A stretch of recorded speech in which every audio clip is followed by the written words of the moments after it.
1. Right beginnings, all common things, each day's events, that with the hour begin and end. Our pleasures and our discontents are rounds by which we may ascend. We have not wings, we cannot soar, but we have feet to scale and climb. Longfellow. For common life, its wants and ways, would I set forth in beauteous hues. Browning. Life is full of beginnings. They are presented every day and every hour to every person. Most beginnings are small, and appear trivial and insignificant, but in reality they are the most important things in life. See how in the material world everything proceeds from small beginnings. The mightiest river is at first a rivulet over which the grasshopper could leap. The great flood commences with a few drops of rain. The sturdy oak, which has endured the storms of 1,000 winters, was once an acorn, and the smoldering match, carelessly dropped, may be the means of devastating a whole town by fire. Consider, also, how in the spiritual world the greatest things proceed from smallest beginnings. A light fancy may be the inception of a wonderful invention or an immortal work of art. A spoken sentence may turn the tide of history. A pure thought entertained may lead to the exercise of a world-wide regenerative power, and a momentary animal impulse may lead to the darkest crime. Have you yet discovered the vast importance of beginnings? Do you really know what is involved in a beginning? Do you know the number of beginnings you are continuously making, and realize their full import? If not, come with me for a short time, and thoughtfully explore this much ignored byway of blessedness. For blessed it is when wisely resorted to, and much strength and comfort it holds for the understanding mind. A beginning is a cause, and as such it must be followed by an effect, or a train of effects, and the effect will always be of the same nature as the cause. The nature of an initial impulse will always determine the body of its results. A beginning also presupposes an ending, a consummation, achievement, or goal. A gate leads to a path, and the path leads to some particular destination, so a beginning leads to results, and results lead to a completion. There are right beginnings and wrong beginnings, which are followed by effects of a like nature. You can, by careful thought, avoid wrong beginnings and make right beginnings, and so escape evil results and enjoy good results. There are beginnings over which you have no control and authority. These are without, in the universe, in the world of nature around you, and in other people who have the same liberty as yourself. Do not concern yourself with these beginnings, but direct your energies and attention to those beginnings over which you have complete control and authority, and which bring about the complicated web of results which compose your life. These beginnings are to be found in the realm of your own thoughts and actions, in your mental attitude under the variety of circumstances through which you pass, in your conduct day by day, in short, in your life as you make it, which is your world of good or ill. In aiming at the life of blessedness, one of the simplest beginnings to be considered and rightly made is that which we all make every day, namely, the beginning of each day's life. How do you begin each day? At what hour do you rise? How do you commence your duties? In what frame of mind do you enter upon the sacred life of a new day? What answer can you give your heart to these important questions? You will find that much happiness or unhappiness follows upon the right or wrong beginning of the day, and that, when every day is wisely begun, happy and harmonious sequences will mark its course, and life in its totality will not fall far short of the ideal blessedness. It is a right and strong beginning to the day to rise at an early hour. Even if your worldly duty does not demand it, it is wise to make of it a duty, and begin the day strongly by shaking off indolence. How are you to develop strength of will and mind and body if you begin every day by yielding to weakness? Self-indulgence is always followed by unhappiness. People who lie in bed till a late hour are never bright and cheerful and fresh, but are the prey of irritabilities, depressions, debilities, nervous disorders, abnormal fancies, and all unhappy moods. This is the heavy price which they have to pay for their daily indulgence. Yet, so blinding is the pandering to self that, like the drunkard who takes his daily dram in the belief that it is bracing up the nerves which it is all the time shattering, so the lie-abed is convinced that long hours of ease are necessary for him as a possible remedy for those very moods and weaknesses and disorders of which his indulgence is the cause. Men and women are totally unaware of the great losses which they entail by this common indulgence. Loss of strength both of mind and body, loss of prosperity, loss of knowledge, and loss of happiness. Begin the day, then, by rising early. If you have no object in doing so, never mind. Get up and go out for a gentle walk among the beauties of nature, and you will experience a buoyancy, a freshness, and a delight, not to say a peace of mind, which will amply reward you for your effort. One good effort is followed by another, and when a man begins the day by rising early, even though with no other purpose in view, he will find that the silent early hour is conducive to clearness of mind and calmness of thought, and that his early morning walk is enabling him to become a consecutive thinker, and so to see life and its problems, as well as himself and his affairs, in a clearer light. And so in time he will rise early with the express purpose of preparing and harmonizing his mind, to meet any and every difficulty with wisdom and calm strength. There is, indeed, a spiritual influence in the early morning hour, a divine silence and an inexpressible repose, and he who, purposeful and strong, throws off the mantle of ease and climbs the hills to greet the morning sun will thereby climb no inconsiderable distance up the hills of blessedness and truth. The right beginning of the day will be followed by cheerfulness at the morning meal, permeating the household with a sunny influence, and the tasks and duties of the day will be undertaken in a strong and confident spirit, and the whole day will be well lived. Then there is a sense in which every day may be regarded as the beginning of a new life, in which one can think, act, and live newly, and in a wiser and better spirit. Every day is a fresh beginning. Every morn is the world made new. Ye who are weary of sorrow and sinning, here is a beautiful hope for you, a hope for me and a hope for you. Do not dwell upon the sins and mistakes of yesterday so exclusively as to have no energy and mind left for living rightly today. And do not think that the sins of yesterday can prevent you from living purely today. Begin today aright, and, aided by the accumulated experiences of all your past days, live it better than any of your previous days. But you cannot possibly live it better unless you begin it better. The character of the whole day depends upon the way it is begun. Another beginning which is of great importance is the beginning of any particular and responsible undertaking. How does a man begin the building of a house? He first secures a plan of the proposed edifice and then proceeds to build according to the plan, scrupulously following it in every detail, beginning with the foundation. Should he neglect the beginning, namely, the obtaining of a mathematical plan, his labor would be wasted, and his building, should it reach completion without tumbling to pieces, would be insecure and worthless. The same law holds good in any important work. The right beginning and first essential is a definite mental plan on which to build. Nature will have no slipshod work, no slovenliness, and she annihilates confusion, or rather, confusion is in itself annihilation. Order, definiteness, purpose eternally and universally prevail, and he who in his operations ignores these mathematical elements at once deprives himself of substantiality, completeness, success. Life without a plan, as useless as the moment it began, serves merely as a soil for discontent to thrive in, an encumbrance ere half spent. Let a man start in business without having in his mind a perfectly formed plan to systematically pursue, and he will be incoherent in his efforts and will fail in his business operations. The laws which must be observed in the building of a house also operate in the building up of a business. A definite plan is followed by coherent effort, and coherent effort is followed by well-knit and orderly results, to wit, completeness, perfection, success, happiness. But not only mechanical and commercial enterprise, all undertakings of whatsoever nature, come under this law. The author's book, the artist's picture, the orator's speech, the reformer's work, the inventor's machine, the general's campaign, are all carefully planned in the mind before the attempt to actualize them is commenced. And in accordance with the unity, solidarity, and perfection of the original mental plan will be the actual and ultimate success of the undertaking. Successful men, influential men, good men are those who, amongst other things, have learned the value and utilized the power which lies hidden in those obscure beginnings which the foolish man passes by as insignificant.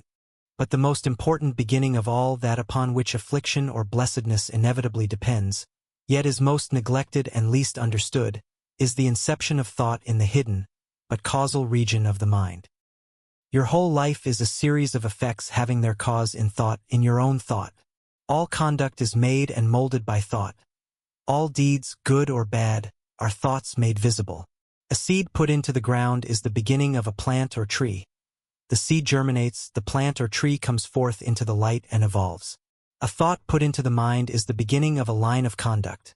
The thought first sends down its roots into the mind, and then pushes forth into the light in the forms of actions or conduct, which evolve into character and destiny. Hateful, angry, envious, covetous, and impure thoughts are wrong beginnings, which lead to painful results. Loving, gentle, kind, unselfish, and pure thoughts are right beginnings, which lead to blissful results. This is so simple, so plain, so absolutely true, and yet how neglected, how evaded, and how little understood. The gardener who most carefully studies how, when, and where to put in his seeds obtains the best results and gains the greater horticultural knowledge. The best crops gladden the soul of him who makes the best beginning. The man who most patiently studies how to put into his mind the seeds of strong, wholesome, and charitable thoughts will obtain the best results in life and will gain greater knowledge of truth. The greatest blessedness comes to him who infuses into his mind the purest and noblest thoughts. None but right acts can follow right thoughts. None but a right life can follow right acts, and by living a right life all blessedness is achieved. He who considers the nature and import of his thoughts, who strives daily to eliminate bad thoughts and supplant them with good, comes at last to see that thoughts are the beginnings of results which affect every fiber of his being, which potently influence every event and circumstance of his life. And when he thus sees, he thinks only right thoughts, chooses to make only those mental beginnings which lead to peace and blessedness. Wrong thoughts are painful in their inception, painful in their growth, and painful in their fruitage. Right thoughts are blissful in their inception, blissful in their growth, and blissful in their fruitage. Many are the right beginnings which a man must discover and adopt on his way to wisdom. But that which is first and last, most important and all-embracing, which is the source and fountain of all abiding happiness, is the right beginning of the mental operations. This implies the steady development of self-control, willpower, steadfastness, strength, purity, gentleness, insight, and comprehension. It leads to the perfecting of life, for he who thinks perfectly has abolished all unhappiness. His every moment is peaceful. His years are rounded with bliss. He has attained to the complete and perfect blessedness. 2. Small tasks and duties, wrapped in our nearest duty, is the key which shall unlock for us the heavenly gate. Unveiled, the heavenly vision he shall see, who cometh not too early nor too late. Like the star that shines afar, without haste and without rest, let each man wheel with steady sway round the task that rules the day, and do his best. Goethe. As pain and bliss inevitably follow on wrong and right beginnings, so unhappiness and blessedness are inseparably bound up with small tasks and duties. Not that a duty has any power of itself to bestow happiness or the reverse. This is contained in the attitude of the mind which is assumed towards the duty, and everything depends upon the way in which it is approached and done. Not only great happiness but great power arises from doing little things unselfishly, wisely, and perfectly, for life in its totality is made up of little things. Wisdom inheres in the common details of everyday existence, and when the parts are made perfect the whole will be without blemish. Everything in the universe is made up of little things, and the perfection of the great is based upon the perfection of the small. If any detail of the universe were imperfect, the whole would be imperfect. If any particle were omitted, the aggregate would cease to be. Without a grain of dust there could be no world, and the world is perfect because the grain of dust is perfect. Neglect of the small is confusion of the great. The snowflake is as perfect as the star. The dewdrop is as symmetrical as the planet. The microbe is not less mathematically proportioned than the man. By laying stone upon stone, plumbing and fitting each with perfect adjustment, the temple at last stands forth in all its architectural beauty. The small precedes the great. The small is not merely the apologetic attendant of the great. It is its master and informing genius. Vain men are ambitious to be great, and look about to do some great thing, ignoring and despising the little tasks which call for immediate attention, and in the doing of which there is no vainglory, regarding such trivialities as beneath the notice of great men. The fool lacks knowledge because he lacks humility, and, inflated with the thought of self-importance, he aims at impossible things. The great man has become such by the scrupulous and unselfish attention which he has given to small duties. He has become wise and powerful by sacrificing ambition and pride in the doing of those necessary things which evoke no applause and promise no reward. He never sought greatness. He sought faithfulness, unselfishness, integrity, truth. And in finding these in the common round of small tasks and duties, he unconsciously ascended to the level of greatness. The great man knows the vast value that inheres in moments, words, greetings, meals, apparel, correspondence, rest, work, detached efforts, fleeting obligations, in the 1,001 little things which press upon him for attention briefly, in the common details of life. He sees everything as divinely apportioned, needing only the application of dispassionate thought and action on his part to render life blessed and perfect. He neglects nothing, does not hurry, seeks to escape nothing but error and folly, attends to every duty as it is presented to him, and does not postpone and regret. By giving himself unreservedly to his nearest duty, forgetting alike pleasure and pain, he attains to that combined childlike simplicity and unconscious power which is greatness. The advice of Confucius to his disciples, "Eat at your own table as you would at the table of a king," emphasizes the immeasurable importance of little things, as also does that aphorism of another great teacher, Buddha. If anything is to be done, let a man do it, let him attack it vigorously. To neglect small tasks, or to execute them in a perfunctory or slovenly manner, is a mark of weakness and folly. The giving of one's entire and unselfish attention to every duty in its proper place evolves, by a natural growth, higher and ever higher combinations of duties, because it evolves power and develops talent, genius, goodness, character. A man ascends into greatness as naturally and unconsciously as the plant evolves a flower, and in the same manner by fitting, with unabated energy and diligence, every effort and detail in its proper place, thus harmonizing his life and character without friction or waste of power. Of the almost innumerable recipes for the development of willpower and concentration, which are now scattered abroad, one looks almost in vain for any wholesome hint applicable to vital experience. Breathings, postures, visualizings, occult methods are practices as delusive as they are artificial and remote from all that is real and essential in life.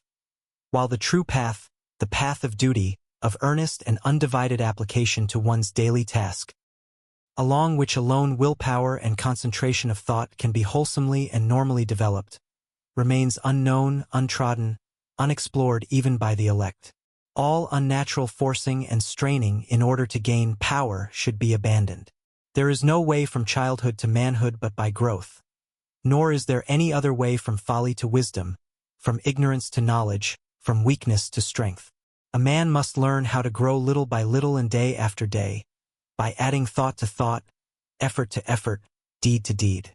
It is true the fakir gains some sort of power by his long persistence in postures and mortifications, but it is a power which is bought at a heavy price, and that price is an equal loss of strength in another direction.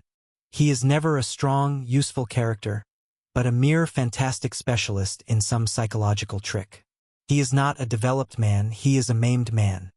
True willpower consists in overcoming the irritabilities, follies, rash impulses and moral lapses which accompany the daily life of the individual, and which are apt to manifest themselves on every slight provocation, and in developing calmness, self-possession, and dispassionate action in the press and heat of worldly duties, and in the midst of the passionate and unbalanced throng. Anything short of this is not true power, and this can only be developed along the normal pathway of steady growth in executing ever more and more masterfully, unselfishly, and perfectly the daily round of legitimate tasks and pressing obligations. The master is not he whose psychological accomplishments, rounded by mystery and wonder, leave him in unguarded moments the prey of irritability, of regret, of peevishness, or other petty folly or vice, but he whose mastery is manifested in fortitude, non-resentment, steadfastness, calmness, and infinite patience. The true master is master of himself. Anything other than this is not mastery but delusion. The man who sets his whole mind on the doing of each task as it is presented, who puts into it energy and intelligence, shutting all else out from his mind, and striving to do that one thing, no matter how small, completely and perfectly, detaching himself from all reward in his task, that man will every day be acquiring greater command over his mind, and will, by ever-ascending degrees, become at last a man of power, a master. Put yourself unreservedly into your present task, and so work, so act, so live that you shall leave each task a finished piece of labor. This is the true way to the acquisition of willpower, concentration of thought, and conservation of energy. Look not about for magical formulas, for strained and artificial methods. Every resource is already with you and within you. You have but to learn how wisely to apply yourself in that place which you now occupy. Until this is done, those other and higher places which are waiting for you cannot be taken possession of, cannot be reached. There is no way to strength and wisdom but by acting strongly and wisely in the present moment, and each present moment reveals its own task. The great man, the wise man, does small things greatly, regarding nothing as trivial that is necessary. The weak man, the foolish man, does small things carelessly and meanly, hankering the while after some greater work for which, in his neglect and inability in small matters, he is ceaselessly advertising his incapacity. The man who least governs himself is always more ambitious to govern others and assume important responsibilities. Whoso neglects a thing which he suspects he ought to do because it seems too small a thing is deceiving himself. It is not too little but too great for him that he doeth it not. And just as the strong doing of small tasks leads to greater strength, so the doing of those tasks weakly leads to greater weakness. What a man is in his fractional duties that he is in the aggregate of his character.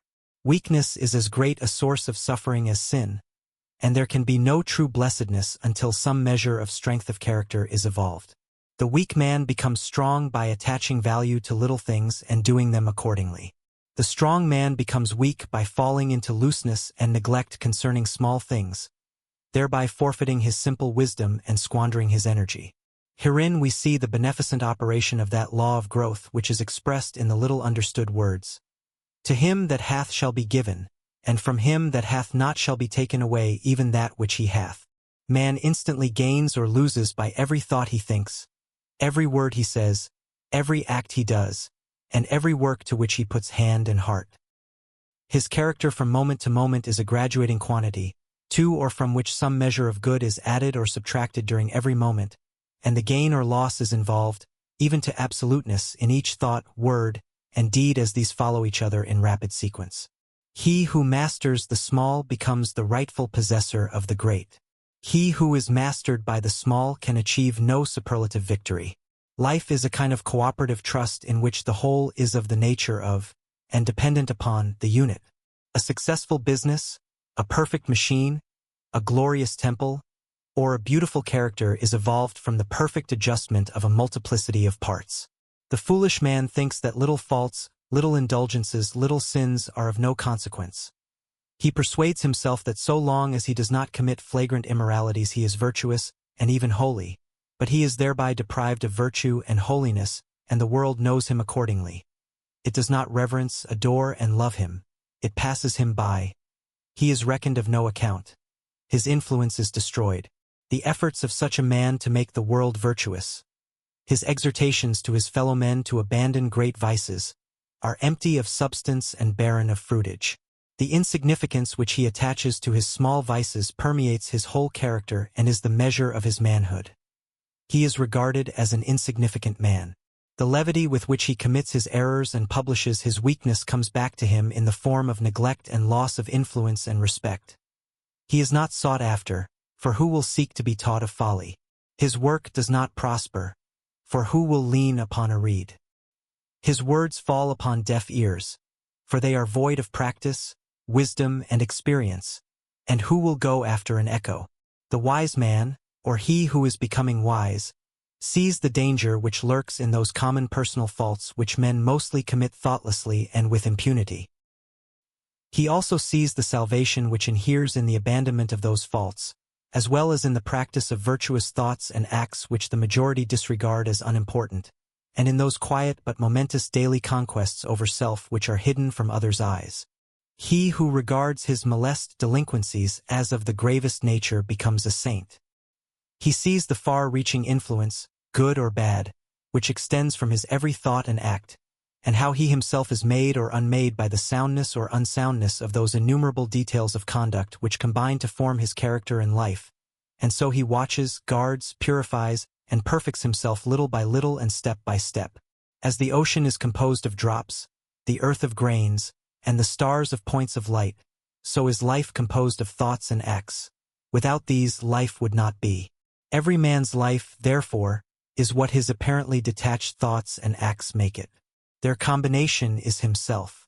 As the year consists of a given number of sequential moments, so a man's character and life consists of a given number of sequential thoughts and deeds, and the finished whole will bear the impress of the parts. All sorts of things and weather must be taken in together to make up a year and a sphere. Little kindnesses, generosities, and sacrifices make up a kind and generous character. Little renunciations, endurances, and victories over self make up a strong and noble character. The truly honest man is honest in the minutest details of his life. The noble man is noble in every little thing he says and does. It is a fatal delusion with men to think that life is detached from the momentary thought and act, and not to understand that the passing thought and deed is the foundation and substance of life. When this is fully understood, all things are seen as sacred, and every act becomes religious. Truth is wrapped up in infinitesimal details. Thoroughness is genius. Possessions vanish and opinions change, and passions hold a fluctuating seat. But, by the storms of circumstance unshaken, and subject neither to eclipse nor wane, duty exists. You do not live your life in the mass. You live it in the fragments, and from these the mass emerges. You can will to live each fragment nobly if you choose, and, this being done, there can be no particle of baseness in the finished whole. The saying, "Take care of the pence and the pounds will take care of themselves," is seen to be more than worldly wise when applied spiritually, for to take care of the present passing act, knowing that by so doing the total sum and amount of life and character will be safely preserved, is to be divinely wise. Do not long to do great and laudable things. These will do themselves if you do your present task nobly. Do not chafe at the restrictions and limitations of your present duty, but be nobly unselfish in the doing of it, putting aside discontent, listlessness, and the foolish contemplation of great deeds which lie beyond you, and lo, already the greatness for which you sighed begins to appear. There is no weakness like peevishness. Aspire to the attainment of inward nobility, not outward glory, and begin to attain it where you now are. The irksomeness and sting which you feel to be in your task are in your mind only. Alter your attitude of mind towards it, and at once the crooked path is made straight, the unhappiness is turned into joy. See that your every fleeting moment is strong, pure, and purposeful. Put earnestness and unselfishness into every passing task and duty. Make your every thought, word, and deed sweet and true. Thus learning, by practice and experience, the inestimable value of the small things of life, you will gather, little by little, abundant and enduring blessedness. 3. Transcending difficulties and periplexitias and perplexities. Man who man would be must rule the empire of himself. In it must be supreme, establishing his throne on vanquished will, quelling the anarchy of hopes and fears, being himself alone. Shelley. Have you missed in your aim? Well, the mark is still shining. Did you faint in the race? Well, take breath for the next. Elu Wheeler Wilcox. To suggest that any degree of blessedness may be extracted from difficulties and perplexities will doubtless appear absurd to many, but truth is ever paradoxical, and the curses of the foolish are the blessings of the wise. Difficulties arise in ignorance and weakness, and they call for the attainment of knowledge and the acquisition of the strength. As understanding is acquired by right living, difficulties become fewer, and perplexities gradually fade away, like the perishable mists which they are. Your difficulty is not contained, primarily, in the situation which gave rise to it, but in the mental state with which you regard that situation and which you bring to bear upon it.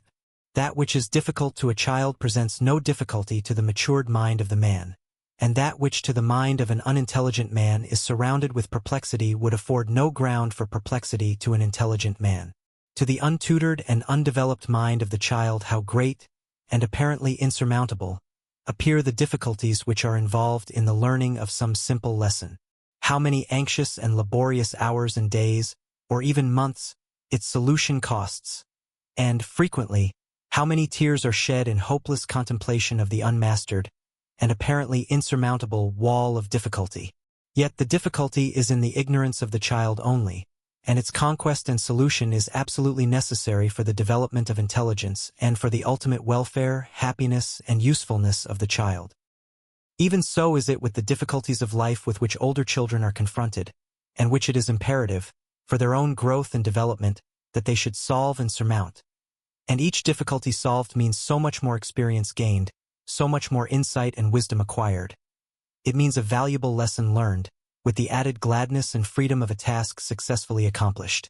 What is the real nature of a difficulty? Is it not a situation which is not fully grasped and understood in all its bearings? As such, it calls for the development and exercise of a deeper insight and broader intelligence than has hitherto been exercised. It is an urgent necessity calling forth unused energy, and demanding the expression and employment of latent power and hidden resources. It is, therefore, a good angel albeit disguised, a friend, a teacher, and when calmly listened to and rightly understood, leads to larger blessedness and higher wisdom. Without difficulties there could be no progress, no unfoldment, no evolution. Universal stagnation would prevail, and humanity would perish of ennui. Let a man rejoice when he is confronted with obstacles, for it means that he has reached the end of some particular line of indifference or folly, and is now called upon to summon up all his energy and intelligence in order to extricate himself, and to find a better way, that the powers within him are crying out for greater freedom, for enlarged exercise and scope. No situation can be difficult of itself. It is the lack of insight into its intricacies, and the want of wisdom in dealing with it, which give rise to the difficulty. Immeasurable, therefore, is the gain of a difficulty transcended. Difficulties do not spring into existence arbitrarily and accidentally. They have their causes, and are called forth by the law of evolution itself, by the growing necessities of the man's being. Herein resides their blessedness. There are ways of conduct which end inevitably in complications and perplexities, and there are ways of conduct which lead, just as inevitably, out of troublesome complexities. Howsoever tightly a man may have bound himself round, he can always unbind himself. Into whatsoever morasses of trouble and trackless wastes of perplexity he may have ignorantly wandered, he can always find his way out again, can always recover the lost highway of uninvolved simplicity which leads, straight and clear, to the sunny city of wise and blessed action. But he will never do this by sitting down and weeping in despair, nor by complaining and worrying and aimlessly wishing he were differently situated. His dilemma calls for alertness, logical thought, and calm calculation. His position requires that he shall strongly command himself, that he shall think and search, and rouse himself to strenuous and unremitting exertion in order to regain himself. Worry and anxiety only serve to heighten the gloom and exaggerate the magnitude of the difficulty. If he will but quietly take himself to task and retrace, in thought, the more or less intricate way by which he has come to his present position, he will soon perceive where he made mistakes, will discover those places where he took a false turn, and where a little more thoughtfulness, judgment, economy, or self-denial would have saved him.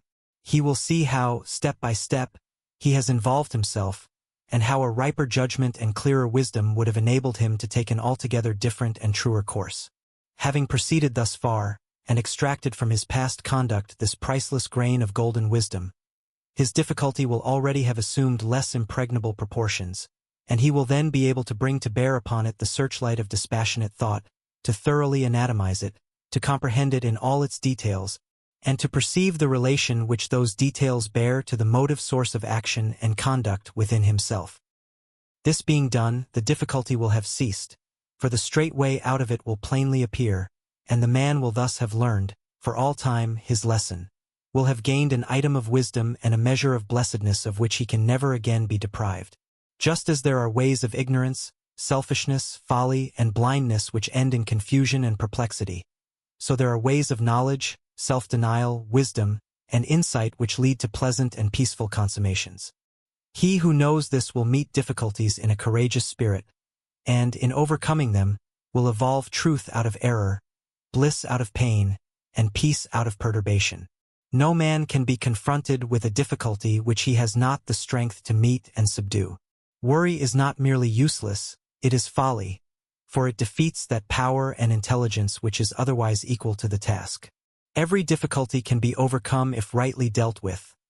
Anxiety is, therefore, unnecessary. The task which cannot be overcome ceases to be a difficulty, and becomes an impossibility. And anxiety is still unnecessary, for there is only one way of dealing with an impossibility, namely, to submit to it. The inevitable is the best. Heartily know, when half-gods go, the gods arrive. And just as domestic, social, and economic difficulties are born of ignorance and lead to riper knowledge, so every religious doubt, every mental perplexity, every heart-beclouding shadow presages greater spiritual gain, is prophetic of a brighter dawn of intelligence for him on whom it falls. It is a great day in the life of a man, though at the time he knows it not, when bewildering perplexities concerning the mystery of life take possession of his mind, for it signifies that his era of dead indifference, of animal sloth, of mere vegetative happiness, has come to an end, and that henceforth he is to live as an aspiring, self-evolving being. No longer a mere human animal, he will now begin to live as a man, exerting all his mental energies to the solution of life's problems, to the answering of those haunting perplexities which are the sentinels of truth, and which stand at the gate and threshold of the temple of wisdom. He it is who, when great trials come, nor seeks nor shuns them, but doth calmly stay. Nor will he ever rest again in selfish ease and listless ignorance, nor sleekly sate himself upon the swine's husks of fleshly pleasures, nor find a hiding place from the ceaseless whisperings of his heart's dark and indefinable interrogatories. The divine within him has awakened. A sleeping God is shaking off the incoherent visions of the night, never again to slumber, never again to rest until his eyes rest upon the full, broad day of truth. It is impossible for such a man to hush, for any length of time, the call to higher purposes and achievements which is aroused within him, for the awakened faculties of his being will ceaselessly urge him on to the unraveling of his perplexities. For him there is no more peace in sin, no more rest in error, no final refuge but in wisdom. Great will be the blessedness of such a man when, conscious of the ignorance of which his doubts and perplexities are born, and acknowledging and understanding that ignorance, not striving to hide himself from it, he earnestly applies himself to its removal, seeks unremittingly, day after day, for that pathway of light which shall enable him to dispel all the dark shadows, dissolve his doubts, and find the solution to all his pressing problems. And as a child is glad when it has mastered a lesson long toiled over, just so a man's heart becomes light and free when he has satisfactorily met some worldly difficulty. Even so, but to a far greater degree, is the heart of a man rendered joyous and peaceful when some vital and eternal question which has been long brooded over and grappled with is at last completely answered, and its darkness is forever dispelled. Do not regard your difficulties and perplexities as portentous of ill. By so doing you will make them ill, but regard them as prophetic of good, which, indeed, they are. Do not persuade yourself that you can evade them. You cannot. Do not try to run away from them. This is impossible, for wherever you go they will still be there with you, but meet them calmly and bravely. Confront them with all the dispassion and dignity which you can command. Weigh up their proportions, analyze them, grasp their details, measure their strength, understand them, attack them and finally vanquish them. Thus will you develop strength and intelligence. Thus will you enter one of those byways of blessedness which are hidden from the superficial gaze. For burden-dropping this to me is life. That if life be a burden, I will join to make it but the burden of a song. Bailey, have you heard that it was good to gain the day? I also say it is good to fall. Battles are lost in the same spirit in which they are won. Walt Whitman. We hear and read much about burden-bearing, but of the better way of burden-dropping very little is heard or known. Yet why should you go about with an oppressive weight at your heart when you might relieve yourself of it and move amongst your fellows heart-free and cheerful? No man carries a load upon his back except to necessarily transfer something from one place to another. He does not saddle his shoulders with a perpetual burden, and then regard himself as a martyr for his pains. And why should you impose upon your mind a useless burden, and then add to its weight the miseries of self-condolence and self-pity? Why not abandon both your load and your misery, and thus add to the gladness of the world by first making yourself glad? No reason can justify, and no logic support, the ceaseless carrying of a grievous load. As in things material, a load is only undertaken as a necessary means of transference, and is never a source of sorrow, so in things spiritual a burden should only be taken up as a means towards some good and necessary end, which, when attained, the burden is put aside, and the carrying of such a burden, far from being a source of grief, would be a cause for rejoicing. We say that bodily mortifications which some religious ascetics inflict upon themselves are unnecessary and vain, and are the mental mortifications which so many people inflict upon themselves less unnecessary and vain? Where is the burden which should cause unhappiness or sorrow? It does not exist.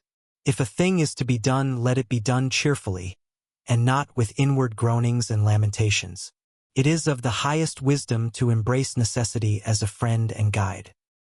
It is of the greatest folly to scowl upon necessity as an enemy, and to wish or try to overcome or avoid her. We meet our own at every turn, and duties only become oppressive loads when we refuse to recognize and embrace them. He who does any necessary thing in a niggardly and complaining spirit, hunting the while after unnecessary pleasures, lashes himself with the scorpions of misery and disappointment, and imposes upon himself a doubly weighted burden of weariness and unrest under which he incessantly groans. Wake thou, O self, to better things, to yonder heights uplift thy wings. Take up the psalm of life anew. Sing of the good, sing of the true. Sing of full victory o'er wrong. Make thou a richer, sweeter song. Out of thy doubting, care, and pain weave thou a joyous, glad refrain. Out of thy thorns a crown weave thou of rare rejoicing. Sing thou now. I will give my cheerful, unselfish, and undivided attention to the doing of all those things which enter into my compact with life, and, though I walk under colossal responsibilities, I shall be unconscious of any troublesome weight or grievous burden. You say a certain thing, a duty, a companionship, or a social obligation, troubles you, is burdensome, and you resign yourself to oppression with the thought, I have entered into this, and will go through with it, but it is a heavy and grievous work. But is the thing really burdensome, or is it your selfishness that is oppressing you? I tell you that that very thing which you regard as so imprisoning a restriction is the first gateway to your emancipation. That work which you regard as a perpetual curse contains for you the actual blessedness which you vainly persuade yourself lies in another and unapproachable direction. All things are mirrors in which you see yourself reflected, and the gloom which you perceive in your work is but a reflection of that mental state which you bring to it. Bring a right and unselfish state of heart to the thing, and lo, it is at once transformed, and becomes a means of strength and blessedness, reflecting back that which you have brought to it. If you bring a scowling face to your looking-glass, will you complain of the glass that it glowers upon you with a deformed visage, or will you put your face right, and so get back from the reflector a more pleasing countenance?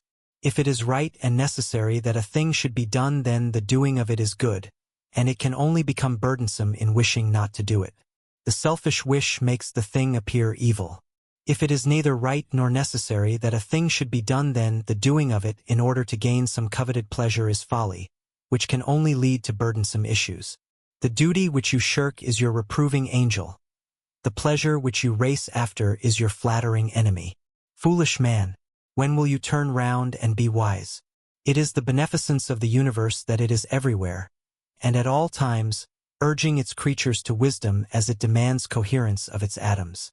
That folly and selfishness entail suffering in ever-increasing degrees of intensity is preservative and good. For agony is the enemy of apathy and the herald of wisdom. What is painful? What is grievous? What is burdensome? Passion is painful. Folly is grievous. Selfishness is burdensome.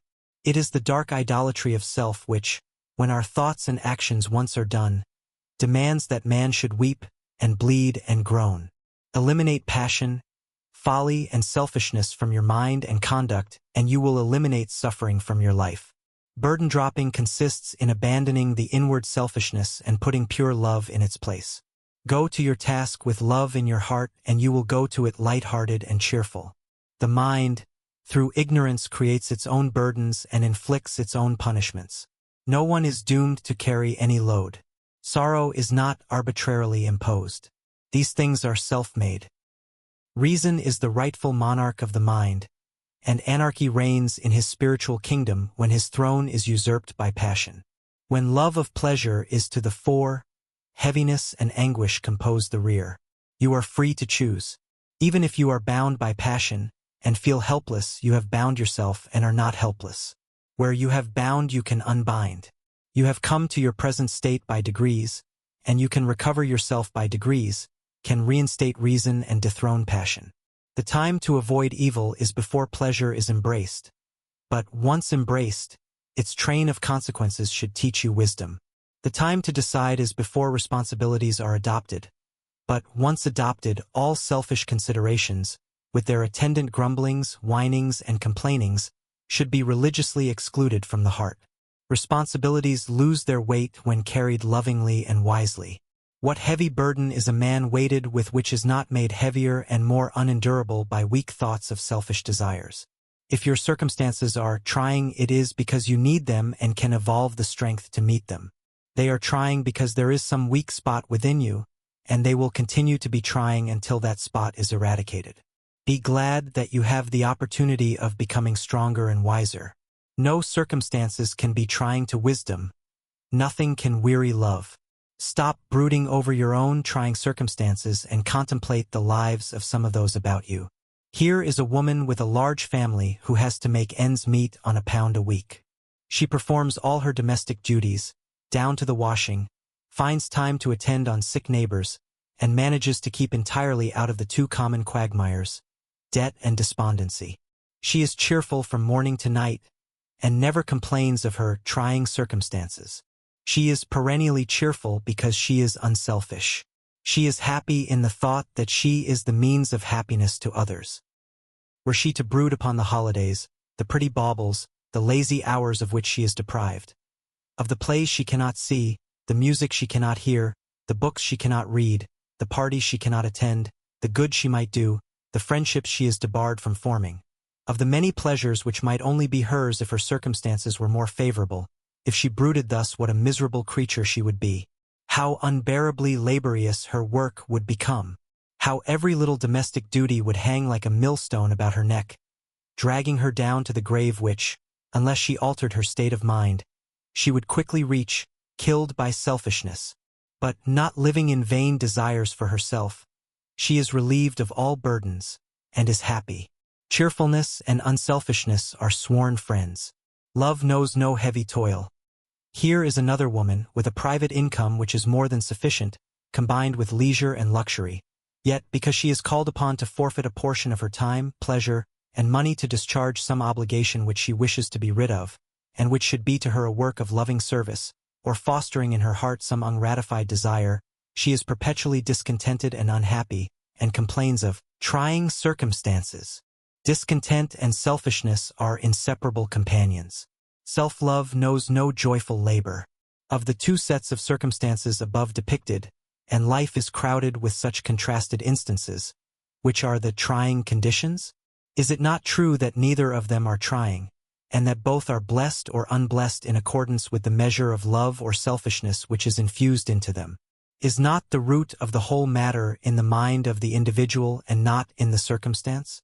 When a man who has recently taken up the study of some branch of theology, religion, or occultism, says, "If I had not burdened myself with a wife and family, I could have done a great work. And had I known years ago what I know now, I would never have married." I know that that man has not yet found the commonest and broadest way of wisdom, for there is no greater folly than regret, and that he is incapable of the great work which he is so ambitious to perform. If a man has such deep love for his fellow men that he is anxious to do a great work for humanity, he will manifest that surpassing love always and in the place where he now is. His home will be filled with it, and the beauty and sweetness and peace of his unselfish love will follow wherever he goes, making happy those about him and transmuting all things into good. The love that goes abroad to air itself, and is undiscoverable at home, is not love, it is vanity. Have I not seen, oh pitiful sight, the cheerless home and neglected children of the misguided missioner and religionist? It is on such self-delusion as this that self-pity and self-martyrdom ever wait, and its self-inflicted misery is regarded by the deluded one as a holy and religious burden which he or she is called upon to bear. Only a great man can do a great work, and he will be great wherever he is, and will do his noble work under whatsoever conditions, he may find himself when he has unfolded and revealed that work. Thou who art so anxious to work for humanity, to help thy fellow men, begin that work at home. Help thyself, thy neighbor, thy wife, thy child. Do not be deluded. Until thou doest, with utmost faithfulness, the nearer and the lesser thou canst not do the farther and greater. If a man has lived many years of his life in lust and selfish pleasure, it is in the order of things that his accumulated errors should at last weigh heavily upon him, as, until they are thus brought home to him, he will not abandon them, will not exert himself to find a better life. But whilst he regards his self-made, self-imposed burdens as holy crosses imposed upon him by the Supreme, or as marks of superior virtue, or as loads which fate, circumstances, or other people have heaped undeservedly and unjustly upon him, he is but lengthening out his folly, increasing the weight of his burdens, and multiplying his pains and sorrows. Only when such a man wakes up to the truth that his burdens are of his own making, that they are the accumulated effects of his own acts, will he cease from unmanly self-pity and find the better way of burden-dropping.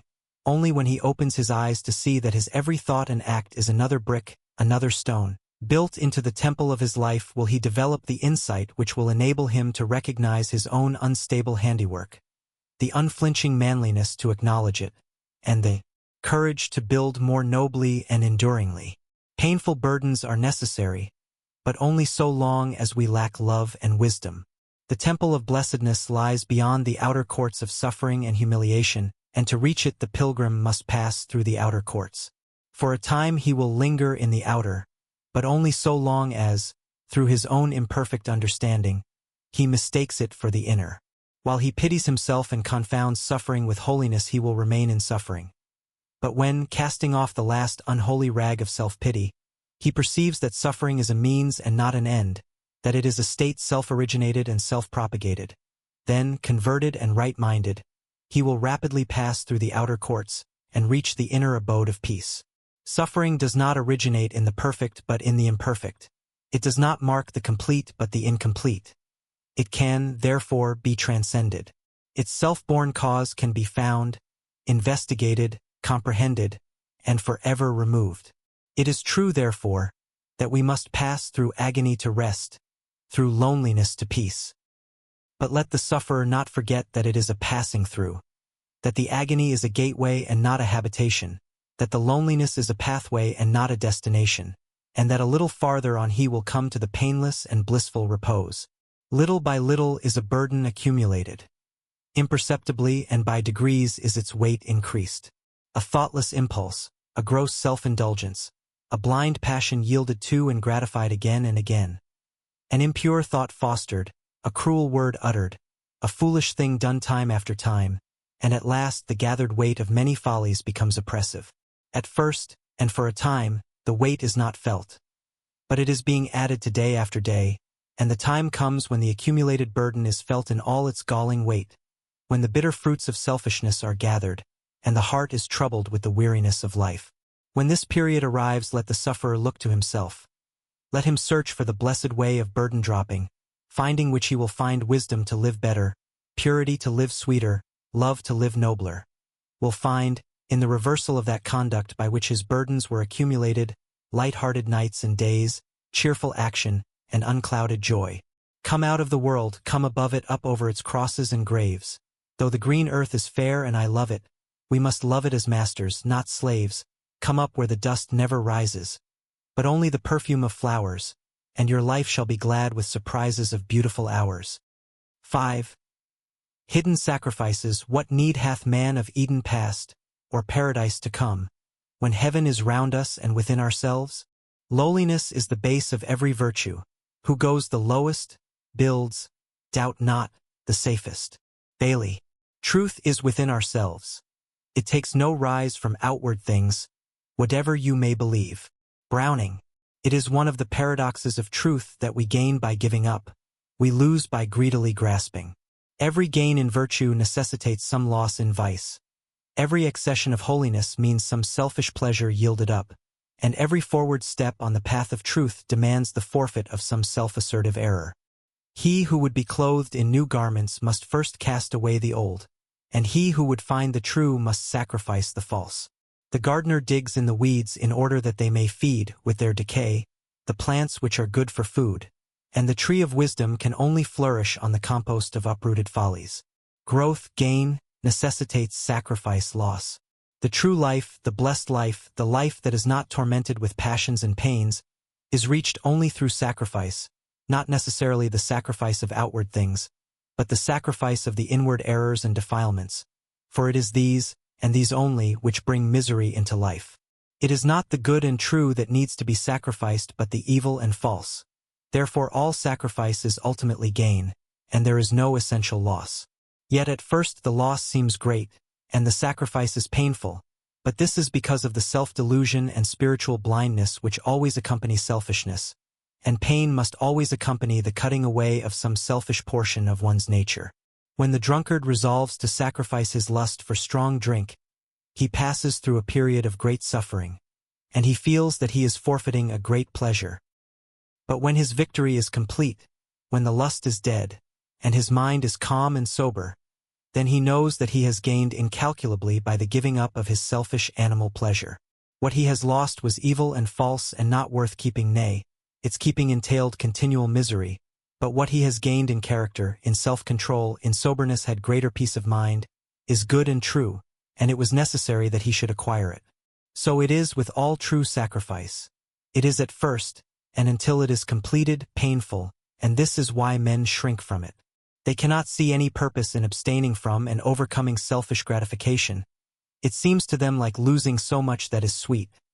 Seems to them like courting misery, and giving up all happiness and pleasure. And this must be so. For if a man could know that by giving up his particular forms of selfishness his gain in happiness would be immeasurably greater, unselfishness, which is now so difficult of attainment, would then be rendered infinitely more difficult of achievement, for his desire for the greater gain, his selfishness, would thereby be greatly intensified. No man can become unselfish and thereby arrive at the highest bliss, until he is willing to lose, looking for neither gain nor reward. It is this state of mind which constitutes unselfishness. A man must be willing to humbly sacrifice his selfish habits and practices because they are untrue and unworthy, and for the happiness of those about him, without expecting any reward or looking for any good to accrue to himself.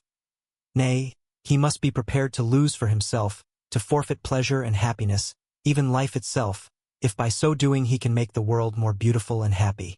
But does he lose? Does the miser lose when he gives up his lust for gold? Does the thief lose when he abandons stealing? Does the libertine lose when he sacrifices his unworthy pleasures? No man loses by the sacrifice of self or some portion of self. Nevertheless, he thinks he will lose by so doing, and because he so thinks he suffers, and this is where the sacrifice comes in, this is where he gains by losing. All true sacrifice is within. It is spiritual and hidden, and is prompted by deep humility of heart. Nothing but the sacrifice of self can avail, and to this must all men come sooner or later during their spiritual evolution. But in what does this self-abnegation consist? How is it practiced? Where is it sought and found? It consists in overcoming the daily proneness to selfish thoughts and acts. It is practiced in our common intercourse with others, and it is found in the hour of tumult and temptation. There are hidden sacrifices of the heart which are infinitely blessed both to him that makes them and those for whom they are made, albeit their making costs much effort and some pain. Men are anxious to do some great thing, to perform some great sacrifice which lies beyond the necessities of their experience, while all the time, perhaps, they are neglecting the one thing needful, are blind to that sacrifice which by its very nearness is rendered imperative. Where lurks your besetting sin? Where lies your weakness? Where does temptation assail you most strongly? There shall you make your first sacrifice, and shall find thereby the way unto your peace. Perhaps it is anger or unkindness. Are you prepared to sacrifice the angry impulse and word, the unkind thought and deed?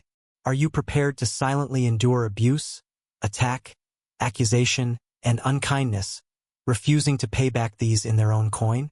Nay, more, are you prepared to give in return for these dark follies kindness and loving protection?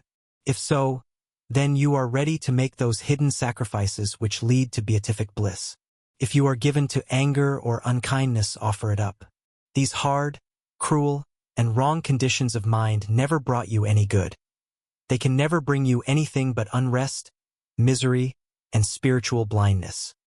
Nor can they ever bring to others anything but unhappiness. Perhaps you will say, "But he was unkind to me first. He treated me unjustly." Perhaps so, but what a poor excuse is this? What an unmanly and ineffectual refuge. For if his unkindness toward you is so wrong and hurtful, yours to him must be equally so. Because another is unkind to you is no justification of your own unkindness, but is rather a call for the exercise of great kindness on your part. Can the pouring in of more water prevent a flood? Neither can unkindness lessen unkindness. Can fire quench fire? Neither can anger overcome anger. Offer up all unkindness, all anger. It takes two to make a quarrel. Don't be the other one. If one is angry or unkind to you, try to find out where you have acted wrongly. And, whether you have acted wrongly or not, do not throw back the angry word or unkind act. Remain silent, self-contained, and kindly disposed. And learn, by continual effort in right doing, to have compassion upon the wrongdoer. Perhaps you are habitually impatient and irritable. Know, then, the hidden sacrifice which it is needful that you should make. Give up your impatience. Overcome it there where it is wont to assert itself. Resolve that you will yield no longer to its tyrannical sway but will conquer it and cast it out. It is not worth keeping a single hour, nor would it dominate you for another moment if you were not laboring under the delusion that the follies and perversities of others render impatience on your part necessary.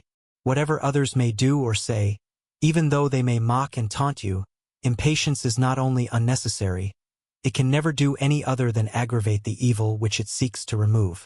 Calm, strong, and deliberate action can accomplish much, but impatience and its accompanying irritability are always indications of weakness and inefficiency. And what do they bestow upon you? Do they bestow rest, peace, happiness, or bring these to those about you? Do they not, rather, make you and those about you wretched? But though your impatience may hurt others, it certainly hurts and wounds and impoverishes yourself most of all. Nor can the impatient man know aught of true blessedness, for he is a continual source of trouble and unrest to himself.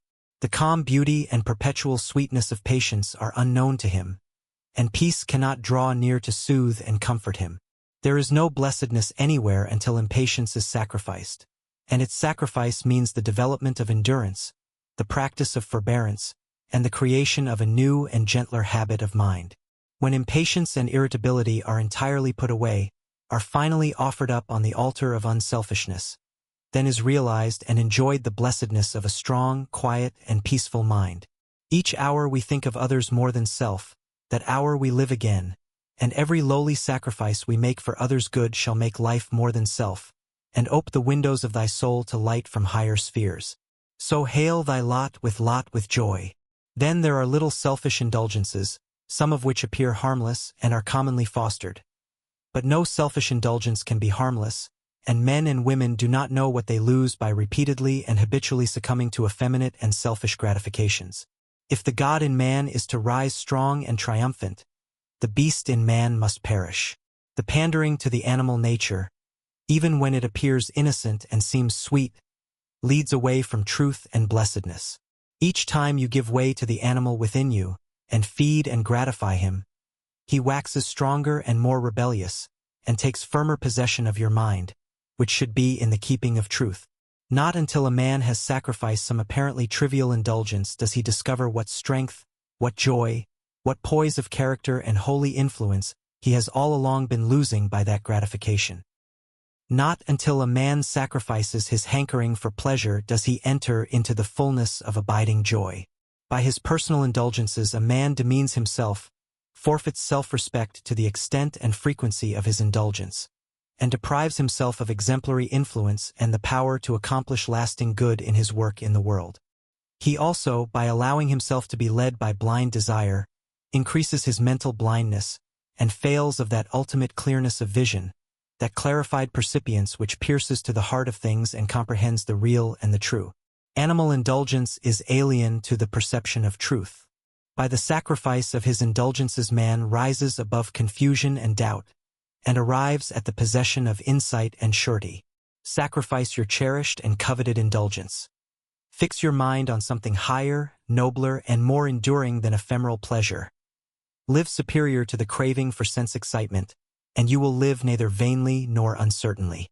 Very far-reaching in its effect upon others, and rich with the revelations of truth for him who makes it, is the sacrifice of self-assertion, the giving up of all interference with the lives, views, or religion of other people, substituting for it an understanding love and sympathy. Self-assertion or opinionativeness is a form of egotism or selfishness most generally found in connection with intellectualism and dialectical skill. It is blindly presumptive and uncharitable, and, more often than not, is regarded as a virtue. But when once the mind has opened to perceive the way of gentleness and self-sacrificing love, then the ignorance, deformity, and painful nature of self-assertion become apparent. The victim of self-assertion, setting up his own opinions as the standard of right and the measure of judgment, regards all those as wrong whose lives and opinions run counter to his own, and, being eager to put others right, is thereby prevented from putting himself right. His attitude of mind brings about him opposition and contradiction from people who are anxious to put him right, and this wounds his vanity and makes him miserable, so that he lives in an almost continual fever of unhappy, resentful, and uncharitable thoughts. There can be no peace for such a man, no true knowledge, and no advancement until he sacrifices his desire to bend others to his own way of thinking and acting. Nor can he understand the hearts of others, and enter lovingly into their strivings and aspirations. His mind is cramped and embittered, and he is shut out from all sweet sympathy and spiritual communion. He who sacrifices the spirit of self-assertion, who in his daily contact with others put aside his prejudices and opinions, and strives both to learn from others and to understand them as they are, who allows to others perfect liberty, such as he exercises himself, to choose their own opinions, their own way in life, such a man will acquire a deeper insight, a broader charity, and a richer bliss than he has hitherto experienced, and will strike a byway of blessedness from which he has formerly shut out. Then there is the sacrifice of greed and all greedy thoughts, the willingness that others should possess rather than we, the not coveting of things for ourselves but rejoicing that they are possessed and enjoyed by others, that they bring happiness to others, the ceasing to claim one's own, and the giving up to others unselfishly and without malice that which they exact. This attitude of mind is a source of deep peace and great spiritual strength. It is the sacrifice of self-interest. Material possessions are temporary, and in this sense we cannot truly call them our own. They are merely in our keeping for a short time, but spiritual possessions are eternal and must ever remain with us. Unselfishness is a spiritual possession which is only secured by ceasing to covet material possessions and enjoyments, by ceasing to regard things as for our own special and exclusive pleasure, and by our readiness to yield them up for the good of others. The unselfish man, even though he finds himself involved in riches, stands aloof, in his mind, from the idea of exclusive possession, and so escapes the bitterness and fear and anxiety which ever accompany the covetous spirit. He does not regard any of his outward accretions as being too valuable to lose, but he regards the virtue of unselfishness as being too valuable to the world, to suffering humanity, to lose or cast away. And who is the blessed man?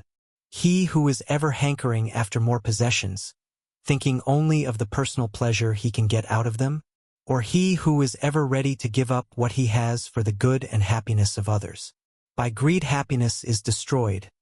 By not greed happiness is restored. Another hidden sacrifice, one of great spiritual beauty and of powerful efficacy in the healing of human sorrows, is the sacrifice of hatred, the giving up of all bitter thoughts against others, of all malice, dislike, and resentment. Bitter thoughts and blessedness cannot dwell together. Hatred is a fierce fire that scorches up, in the heart of him who harbors it, all the sweet flowers of peace and happiness, and makes a hell of every place where it comes. Hatred has many names and many forms but only one essence, namely, burning thoughts of resentment against others.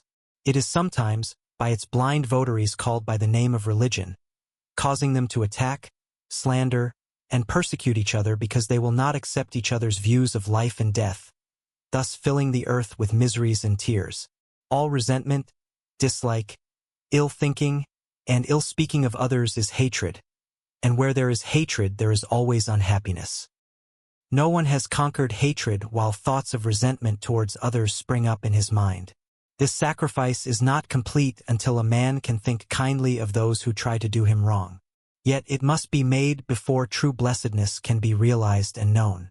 Beyond the hard, cruel, steely gates of hatred waits the divine angel of love, ready to reveal herself to him who will subdue and sacrifice his hateful thoughts and conduct him to his peace.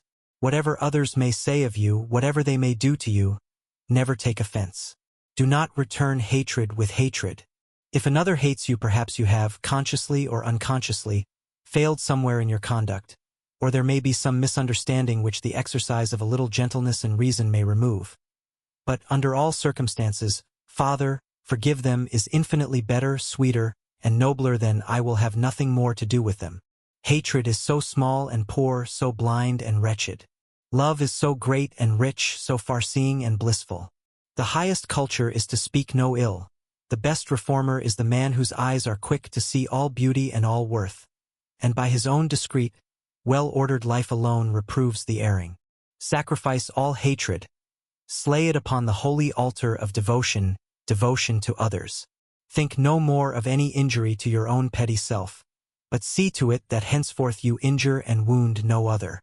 Open the floodgates of your heart for the inpouring of that sweet, great, beautiful love which embraces all with strong yet tender thoughts of protection and peace, leaving not one, nay, not even he who hates or despises or slanders you, out in the cold. Then there is the hidden sacrifice of impure desires, of weak self-pity and degrading self-praise, of vanity and pride, for these are unblessed attitudes of mind, deformities of heart. He who makes them, one by one, gradually subduing and overcoming them, will, according to the measure of his success, rise above weakness and suffering and sorrow, and will comprehend and enjoy the perfect and imperishable blessedness. Now, all these hidden sacrifices which are here mentioned are pure, humble heart offerings. They are made within, are offered up on the sacred, lonely, unseen altar of one's own heart.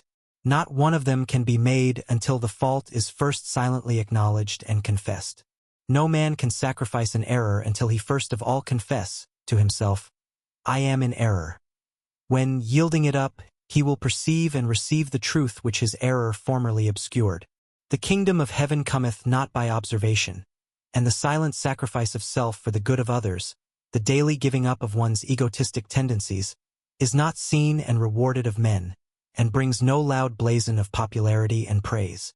It is hidden away from the eyes of all the world, nay, even from the gaze of those who are nearest to you, for no eyes of flesh can perceive its spiritual beauty. But think not that, because it is unperceived, it is therefore futile. Its blissful radiance is enjoyed by you, and its power for good over others is great and far-reaching. For though they cannot see it, nor perhaps understand it, yet they are unconsciously influenced by it. They will not know what silent battles you are fighting, what eternal victories over self you are achieving. But they will feel your altered attitude, your new mind, wrought of the fabric of love and loving thoughts, and will share somewhat in its happiness and bliss. They will know nothing of the frequent fierceness of the fight you are waging, of the wounds you receive and the healing balm you apply, of the anguish and the afterpeace. But they will know that you have grown sweeter and gentler, stronger and more silently self-reliant, more patient and pure, and that they are rested and helped by your presence. What rewards can compare with this? Beside the fragrant offices of love, the praises of men are gross and fulsome, and in the pure flame of a selfless heart the flatteries of the world are turned to ashes. Love is its own reward, its own joy, its own satisfaction. It is the final refuge and resting place of passion-tortured souls. The sacrifice of self and the acquisition of the supreme knowledge and bliss which it confers is not accomplished by one great and glorious act, but by a series of lesser and successive sacrifices in the ordinary life of the world, by a succession of steps in the daily conquest of truth over selfishness.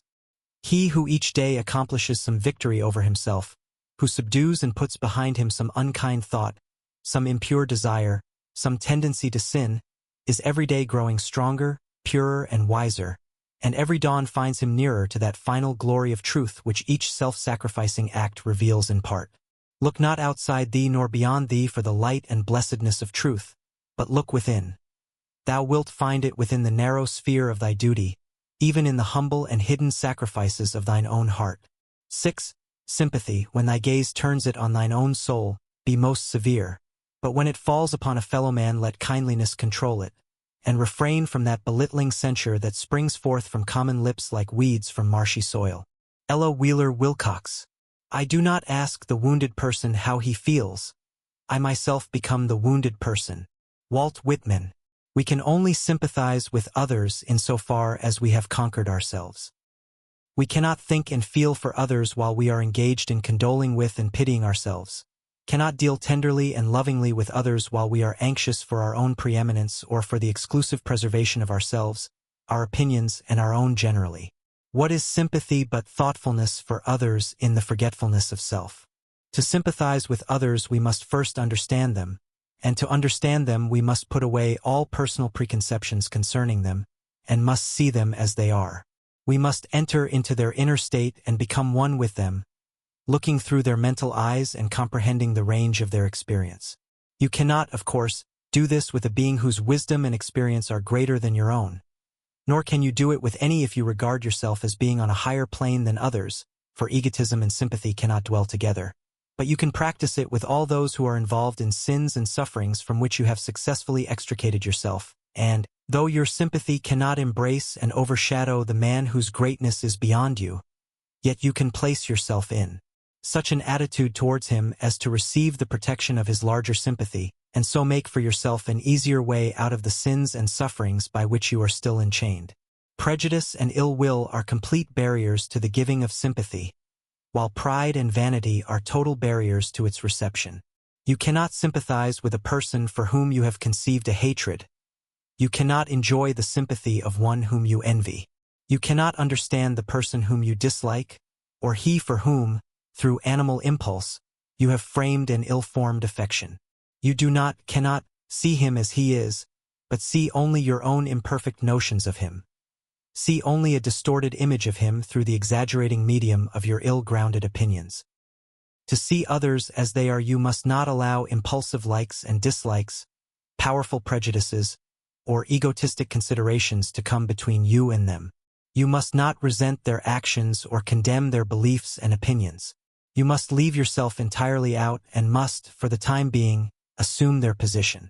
Only in this way can you become en rapport with them, and so fathom their life, their experience, and understand it, and when a man is understood it becomes impossible to condemn him. Men misjudge, condemn, and avoid each other because they do not understand each other, and they do not understand each other because they have not overcome and purified themselves. Life is growth, development, evolution, and there is no essential distinction between the sinner and the saint. There is only a difference in degree. The saint was once a sinner. The sinner will one day be a saint. The sinner is the child. The saint is the grown man.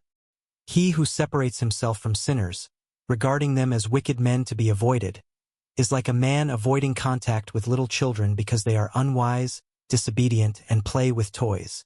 All life is one, but it has a variety of manifestations. The grown flower is not something distinct from the tree. It is a part of it, is only another form of leaf. Steam is not something apart from water. It is but another form of water. And in like manner good is transmuted evil. The saint is the sinner developed and transformed. The sinner is one whose understanding is undeveloped, and he ignorantly chooses wrong modes of action. The saint is one whose understanding is ripened, and he wisely chooses right modes of action. The sinner condemns the sinner, condemnation being a wrong mode of action. The saint never condemns the sinner, remembering that he himself formerly occupied the same place, but thinks of him with deep sympathy, regarding him in the light of a younger brother or a friend, for sympathy is a right and enlightened mode of action. The perfected saint, who gives sympathy to all, needs it of none, for he has transcended sin and suffering, and lives in the enjoyment of lasting bliss. But all who suffer need sympathy, and all who sin must suffer. When a man comes to under 38 stand that every sin, whether of thought or deed, receives its just quota of suffering, he ceases to condemn and begins to sympathize, seeing the sufferings which sin entails, and he comes to such understanding by purifying himself. As a man purges himself of passions, as he transmutes his selfish desires and puts underfoot his egotistic tendencies, he sounds the depths of all human experiences, all sins and sufferings and sorrows, all motives and thoughts and deeds, and comprehends the moral law in its perfection. Complete self-conquest is perfect knowledge, perfect sympathy, and he who views men with the stainless vision of a pure heart views them with a pitying heart, sees them as a part of himself, not as something defiled and separate and distinct, but as his very self, sinning as he has sinned, suffering as he has suffered, sorrowing as he has sorrowed, yet withal glad in the knowledge that they will come, as he has come, to perfect peace at last. The truly good and wise man cannot be a passionate partisan, but extends his sympathy to all, seeing no evil in others to be condemned and resisted, but seeing the sin which is pleasant to the sinner, and the after-sorrow and pain which the sinner does not see, and, when it overtakes him, does not understand. A man's sympathy extends just so far as his wisdom reaches, and no further, and a man only grows wiser as he grows tenderer and more compassionate. To narrow one's sympathy is to narrow one's heart, and so to darken and embitter one's life. To extend and broaden one's sympathy is to enlighten and gladden one's life and to make plainer to others the way of light and gladness. To sympathize with another is to receive his being into our own, to become one with him, for unselfish love indissolubly unites, and he whose sympathy reaches out to and embraces all humankind and all living creatures has realized his identity and oneness with all, and comprehends the universal love and law and wisdom. Man is shut out from heaven and peace and truth only insofar as he shuts out others from his sympathy. Where his sympathy ends, his darkness and torment and turmoils begin. For to shut others out from our love is to shut ourselves out from the blessedness of love, and to become cramped in the dark prison of self. Whoever walks a furlong without sympathy walks to his own funeral dressed in a shroud. Only when one's sympathy is unlimited is the eternal light of truth revealed. Only in the love that knows no restriction is the boundless bliss enjoyed. Sympathy is bliss. In it is revealed the highest, purest blessedness. It is divine, for in its reciprocal light all thought of self is lost, and there remains only the pure joy of oneness with others, the ineffable communion of spiritual identity. Where a man ceases to sympathize, he ceases to live, ceases to see and realize and know. One cannot truly sympathize with others until all selfish considerations concerning them are put away, and he who does this and strives to see others as they are, strives to realize their particular sins, temptations and sorrows, their beliefs, opinions and prejudices, comes at last to see exactly where they stand in their spiritual evolution, comprehends the arc of their experience, and knows that they cannot for the present act otherwise than they do. He sees that their thoughts and acts are prompted by the extent of their knowledge, or their lack of knowledge, and that if they act blindly and foolishly it is because their knowledge and experience are immature, and they can only come to act more wisely by gradual growth into more enlightened states of mind. He also sees that though this growth can be encouraged, helped, and stimulated by the influence of a riper example, by seasonable words and well-timed instruction, it cannot be unnaturally forced. The flowers of love and wisdom must have time to grow, and the barren branches of hatred and folly cannot be all cut away at once. Such a man finds the doorway into the inner world of those with whom he comes in contact, and he opens it and enters in and dwells with them in the hidden and sacred sanctuary of their being. And he finds nothing to hate, nothing to revile, nothing to condemn in that sacred place, but something to love and tend, and, in his own heart, room only for greater pity, greater patience, greater love. He sees that he is one with them, that they are but another aspect of himself, that their natures are not different from his own, except in modification and degree, but are identical with it.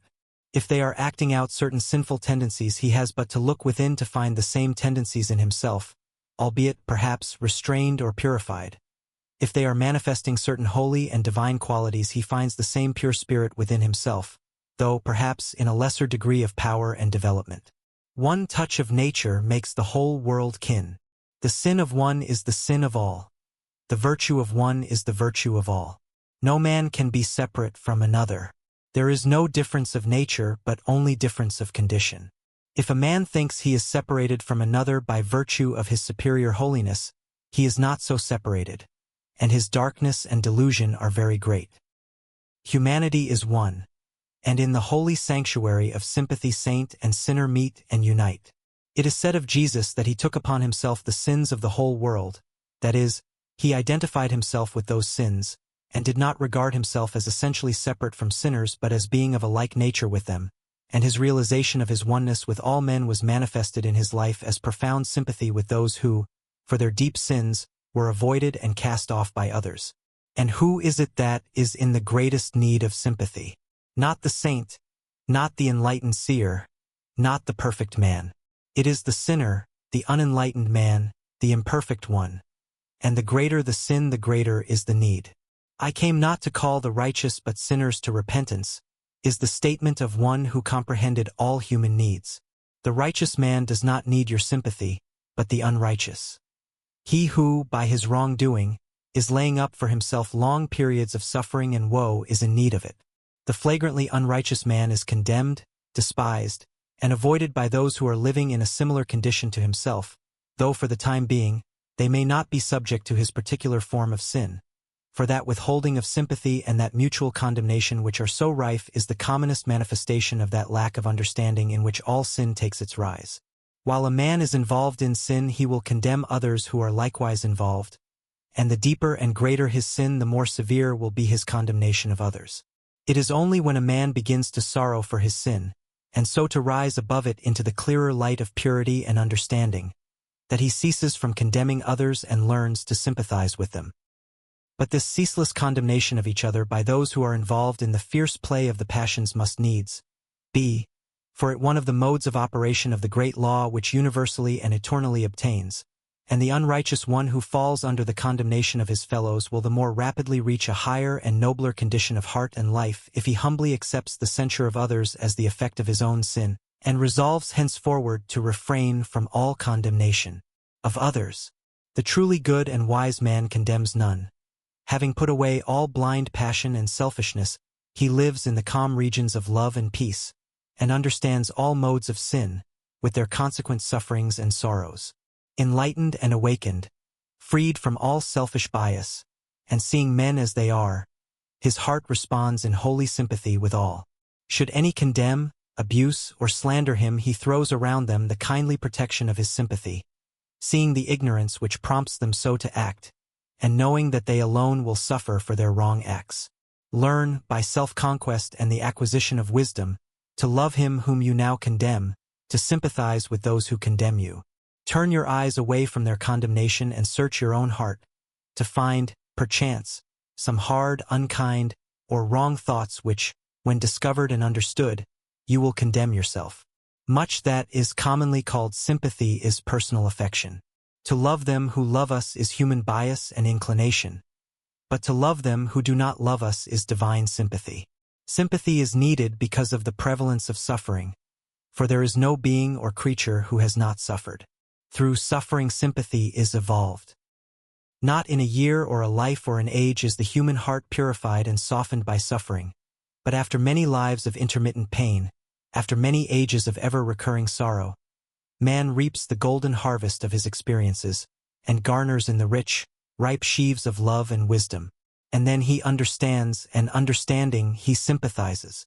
All suffering is the result of ignorantly violated law, and after many repetitions of the same wrong act, and the same kind of suffering resulting from that act, knowledge of the law is acquired, and the higher state of obedience and wisdom is reached.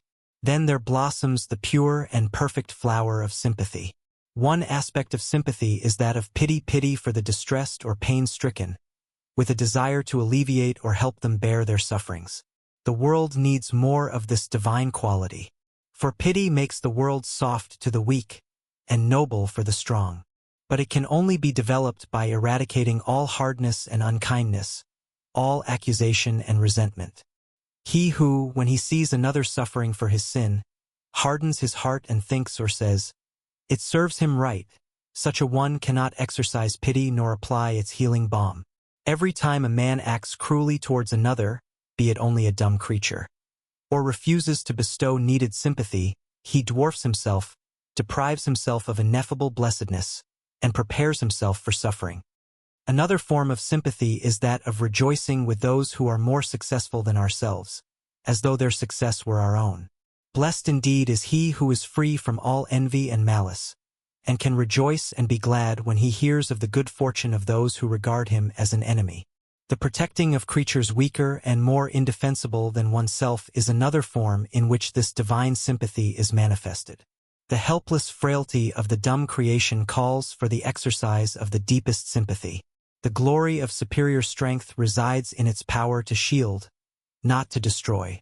Not by the callous of destruction of weaker things is life truly lived, but by their preservation. All life is linked and kin, and the lowest creature is not separated from the highest but by greater weakness, by lesser intelligence. When we pity and protect, we reveal and enlarge the divine life and joy within ourselves. When we thoughtlessly or callously inflict suffering or destroy, then our divine life becomes obscured, and its joy fades and dies. Bodies may feed bodies and passions passions, but man's divine nature is only nurtured, sustained, and developed by kindness, love, sympathy, and all pure and unselfish acts. By bestowing sympathy on others, we increase our own. Sympathy given can never be wasted. Even the meanest creature will respond to its heavenly touch, for it is the universal language which all creatures understand. I have recently heard a true story of a Dartmoor convict whose terms of incarceration in various convict stations extended to over 40 years. As a criminal, he was considered one of the most callous and hopelessly abandoned, and the warders found him almost intractable. But one day he caught a mouse, a weak, terrified, hunted thing like himself, and its helpless frailty, and the similarity of its condition with his own, appealed to him, and started into flame the divine spark of sympathy which smoldered in his crime-hardened heart, and which no human touch had ever wakened into life. He kept the mouse in an old boot in his cell, fed, tended, and loved it, and in his love for the weak and helpless he forgot and lost his hatred for the strong. His heart and his hand were no longer against his fellows. He became tractable and obedient to the uttermost. The warders could not understand his change. It seemed to them little short of miraculous that this most hardened of all criminals should suddenly be transformed into the likeness of a gentle, obedient child. Even the expression of his features altered remarkably. A pleasing smile began to play around the mouth which had formerly been moved to nothing better than a cruel grin, and the implacable hardness of his eyes disappeared and gave place to a soft, deep, mellow light. The criminal was a criminal no longer. He was saved, converted, clothed and in his right mind, restored to humaneness and to humanity, and set firmly on the pathway to divinity by pitying and caring for a defenseless creature. All this was made known to the warders shortly afterwards, when, on his discharge, he took the mouse away with him. Thus sympathy bestowed increases its store in our own hearts, and enriches and fructifies our own life. Sympathy given is blessedness received. Sympathy withheld is blessedness forfeited. In the measure that a man increases and enlarges his sympathy, so much nearer does he approach the ideal life, the perfect blessedness. And when his heart has become so mellowed that no hard, bitter, or cruel thought can enter and detract from its permanent sweetness, then indeed is he richly and divinely blessed. 7. Forgiveness. If men only understood all the emptiness and acting of the sleeping and the waking of the souls they judge so blindly, of the hearts they pierce so unkindly, they, with gentler words and feeling, would apply the balm of healing if they only understood. Kindness, nobler ever than revenge. Shakespeare. The remembering of injuries is spiritual darkness. The fostering of resentment is spiritual suicide. To resort to the spirit and practice of forgiveness is the beginning of enlightenment. It is also the beginning of peace and happiness. There is no rest for him who broods over slights and injuries and wrongs. No quiet repose of mind for him who feels that he has been unjustly treated, and who schemes how best to act for the discomfiture of his enemy. How can happiness dwell in a heart that is so disturbed by ill will? Do birds resort to a burning bush wherein to build and sing? Neither can happiness inhabit in that breast that is aflame with burning thoughts of resentment. Nor can wisdom come and dwell where such folly resides. Revenge seems sweet only to the mind that is unacquainted with the spirit of forgiveness. But when the sweetness of forgiveness is tasted, then the extreme bitterness of revenge is known. Revenge seems to lead to happiness to those who are involved in the darkness of passion. But when the violence of passion is abandoned, and the mildness of forgiveness is restored to, then it is seen that revenge leads to suffering. Revenge is a virus which eats into the very vitals of the mind, and poisons the entire spiritual being. Resentment is a mental fever which burns up the wholesome energies of the mind, and taking offense is a form of moral sickness which saps the healthy flow of kindliness and goodwill, and from which men and women should seek to be delivered. The unforgiving and resentful spirit is a source of great suffering and sorrow, and he who harbors and encourages it, who does not overcome and abandon it, forfeits much blessedness, and does not obtain any measure of true enlightenment. To be hard-hearted is to suffer, is to be deprived of light and comfort.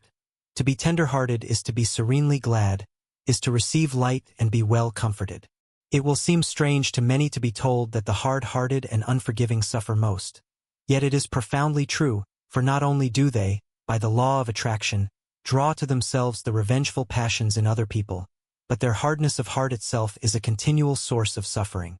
Every time a man hardens his heart against a fellow being, he inflicts upon himself 5 kinds of suffering, namely, the suffering of loss of love, the suffering of lost communion and fellowship, the suffering of a troubled and confused mind, the suffering of wounded passion or pride, and the suffering of punishment inflicted by others. Every act of unforgiveness entails upon the doer of that act these 5 sufferings, whereas every act of forgiveness brings to the doer 5 kinds of blessedness: the blessedness of love, the blessedness of increased communion and fellowship, the blessedness of a calm and peaceful mind, the blessedness of passion stilled and pride overcome, and the blessedness and kindness and goodwill bestowed by others. Numbers of people are today suffering the fiery torments of an unforgiving spirit, and only when they make an effort to overcome that spirit can they know what a cruel and exacting taskmaster they are serving. Only those who have abandoned the service of such a master for that of the nobler master of forgiveness can realize and know how grievous a service is the one, how sweet the other. Let a man contemplate the strife of the world. How individuals and communities, neighbors and nations, live in continual retaliations towards each other. Let him realize the heartaches, the bitter tears, the grievous partings and misunderstandings. Yea, even the bloodshed and woe which spring from that strife, and, thus realizing, he will never again yield to ignoble thoughts of resentment, never again take offense at the actions of others, never again live in unforgiveness towards any being. Have goodwill to all that lives, letting unkindness die and greed and wrath, so that your lives be made like soft airs passing by. When a man abandons retaliation for forgiveness, he passes from darkness to light. So dark and ignorant is unforgiveness that no being who is at all wise or enlightened could descend to it. But its darkness is not understood and known until it is left behind, and the better and nobler course of conduct is sought and practiced. Man is blinded and deluded only by his own dark and sinful tendencies, and the giving up of all unforgiveness means the giving up of pride and certain forms of passion, the abandonment of the deeply rooted idea of the importance of oneself and of the necessity for protecting and defending that self. And when that is done, the higher life, greater wisdom, and pure enlightenment, which pride and passion completely obscured, are revealed in all their light and beauty. Then there are petty offenses, little spites and passing slights, which, while of a less serious nature than deep-seated hatreds and revenges, dwarf the character and cramp the soul. They are due to the sin of self and self-importance and thrive on vanity.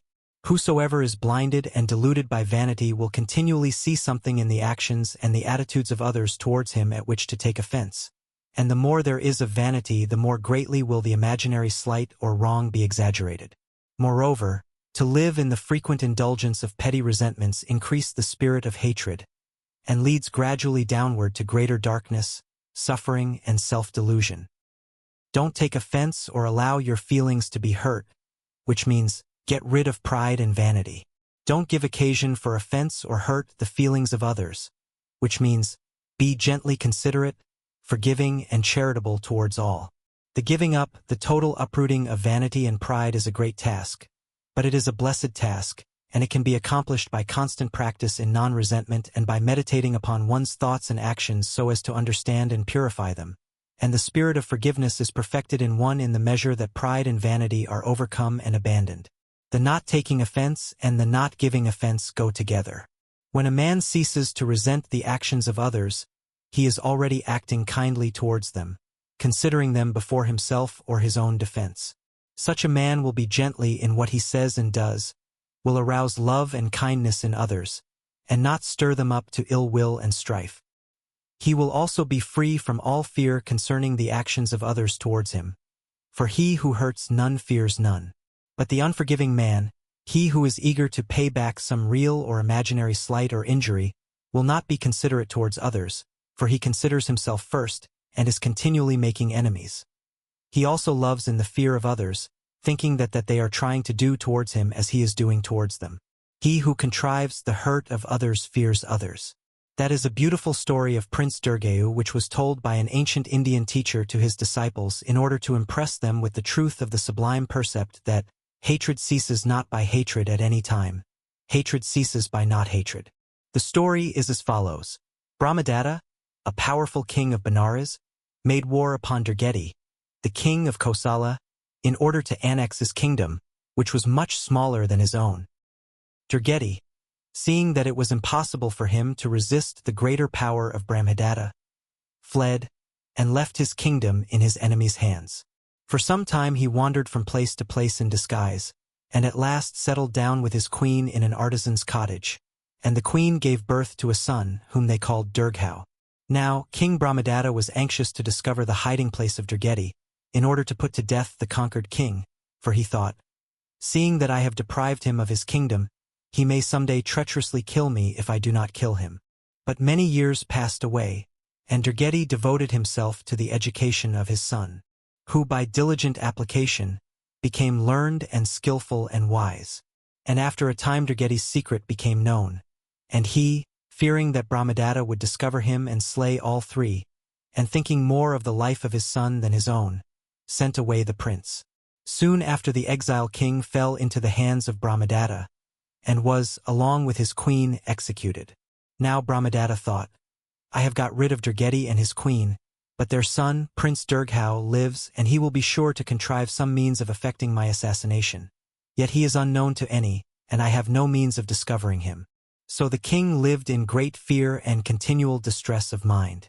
Soon after the execution of his parents, Durgao, under an assumed name, sought employment in the king's stables, and was engaged by the master of elephants. Durgao quickly endeared himself to all, and his superior abilities came at last under the notice of the king, who had the young man brought before him, and was so charmed with him that he employed him in his own castle, and he proved to be so able and diligent that the king shortly placed him in a position of great trust under himself. One day the king went on a long hunting expedition, and became separated from his retinue, Durgao alone remaining with him. And the king, being fatigued with his exertions, lay down, and slept with his head in Durgao's lap. Then Durgao thought, this king has greatly wronged me. He robbed my father of his kingdom, and slew my parents, and he is now entirely in my power. And he drew his sword, thinking to slay Brahmadatta. But, remembering how his father had taught him never to seek revenge but to forgive to the uttermost, he sheathed his sword. At last the king awoke out of a disturbed sleep, and the youth inquired of him why he looked so frightened. My sleep, said the king, is always restless, for I frequently dream that I am in the power of young Durgao and that he is alone to slay me. While lying here I again dreamed that with greater vividness than ever before, and it has filled me with dread and terror. Then the youth, drawing his sword, said, I am Prince Durgao, and you are in my power. The time of vengeance has arrived. Then the king fell upon his knees and begged Durgao to spare his life. And Durgao said, It is you, O king, who must spare my life.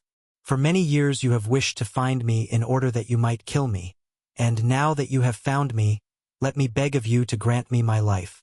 And there and then did Brahmadatta and Durgao grant each other life, took hands, and solemnly vowed never to harm each other. And so overcome was the king by the noble and forgiving spirit of Durgao that he gave him his daughter in marriage, and restored to him his father's kingdom. Thus hatred ceases by not hatred, by forgiveness, which is very beautiful, and is sweeter and more effective than revenge. It is the beginning of love, of that divine love that does not seek its own, and he who practices it, who perfects himself in it, comes at last to realize that blessed state wherein the torments of pride and vanity and hatred and retaliation are forever dispelled, and goodwill and peace are unchanging and unlimited.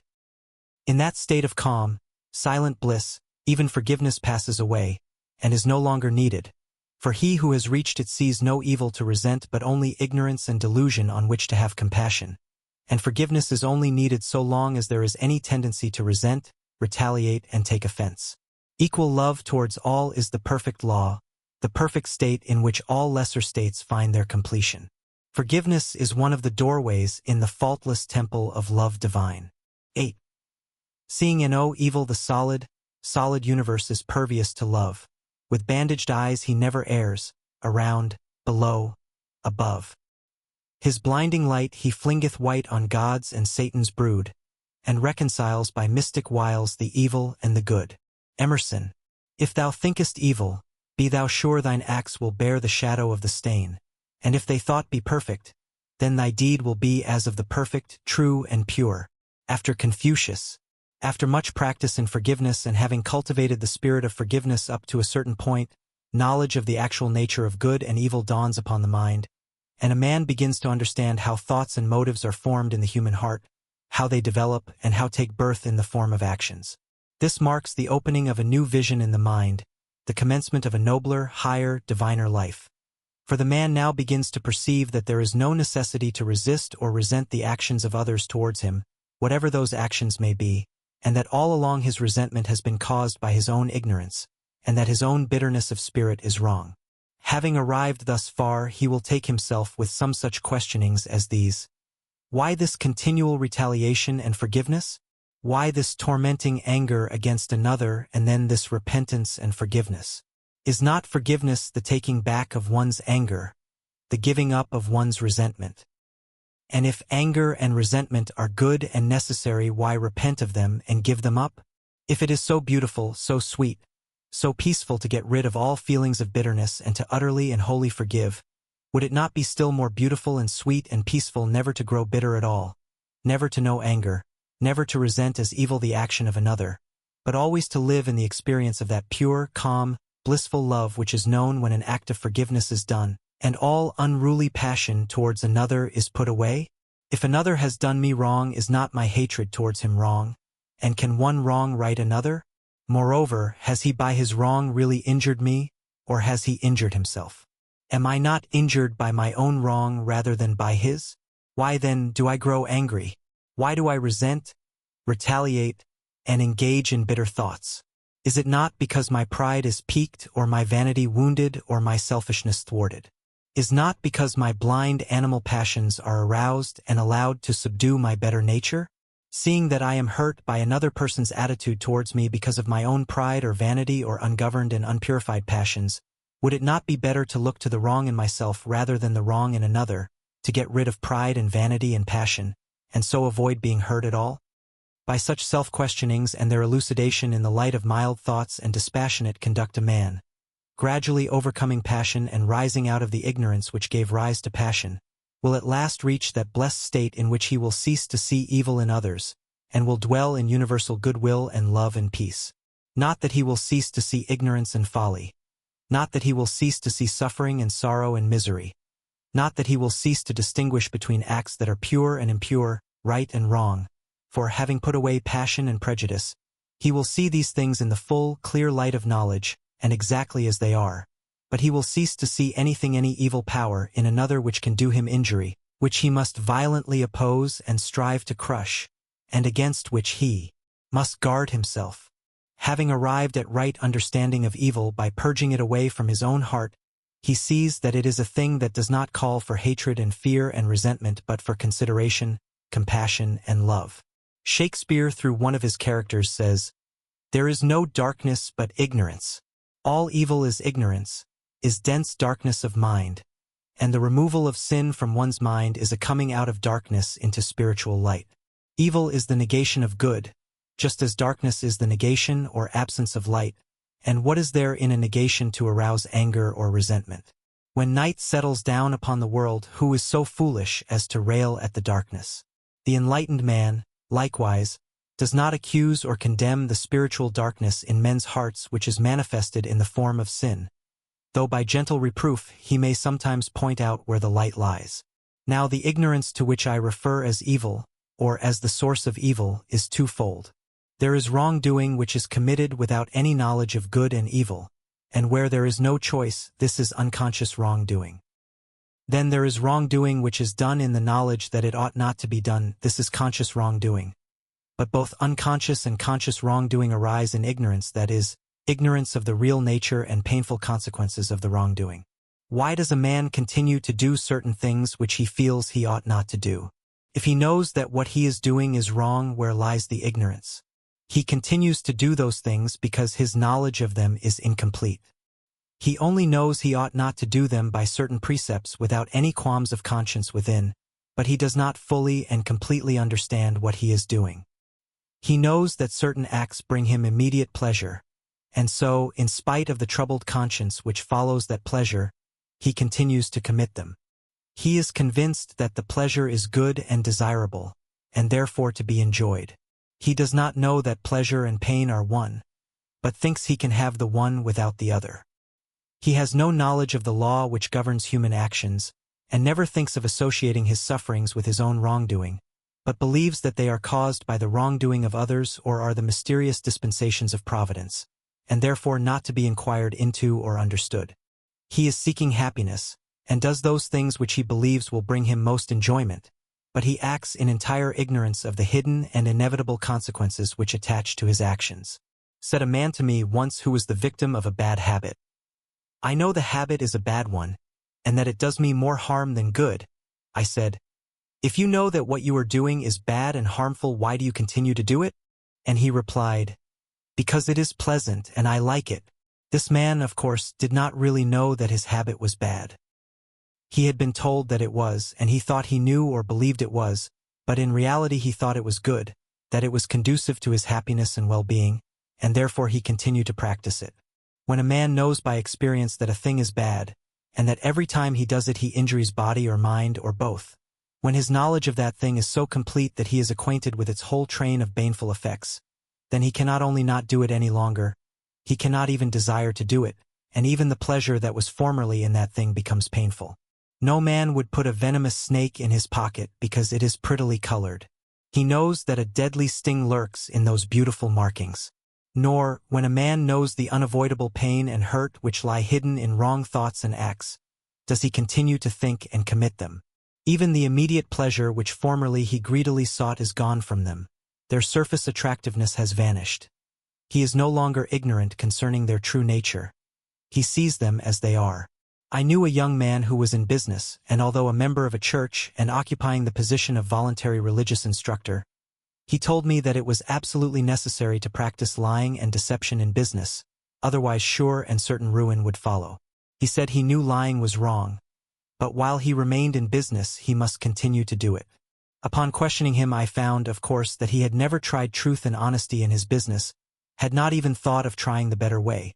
So firmly convinced was he that it was not possible for him to know whether or not it would be productive or ruin. Now, did this young man know that lying was wrong?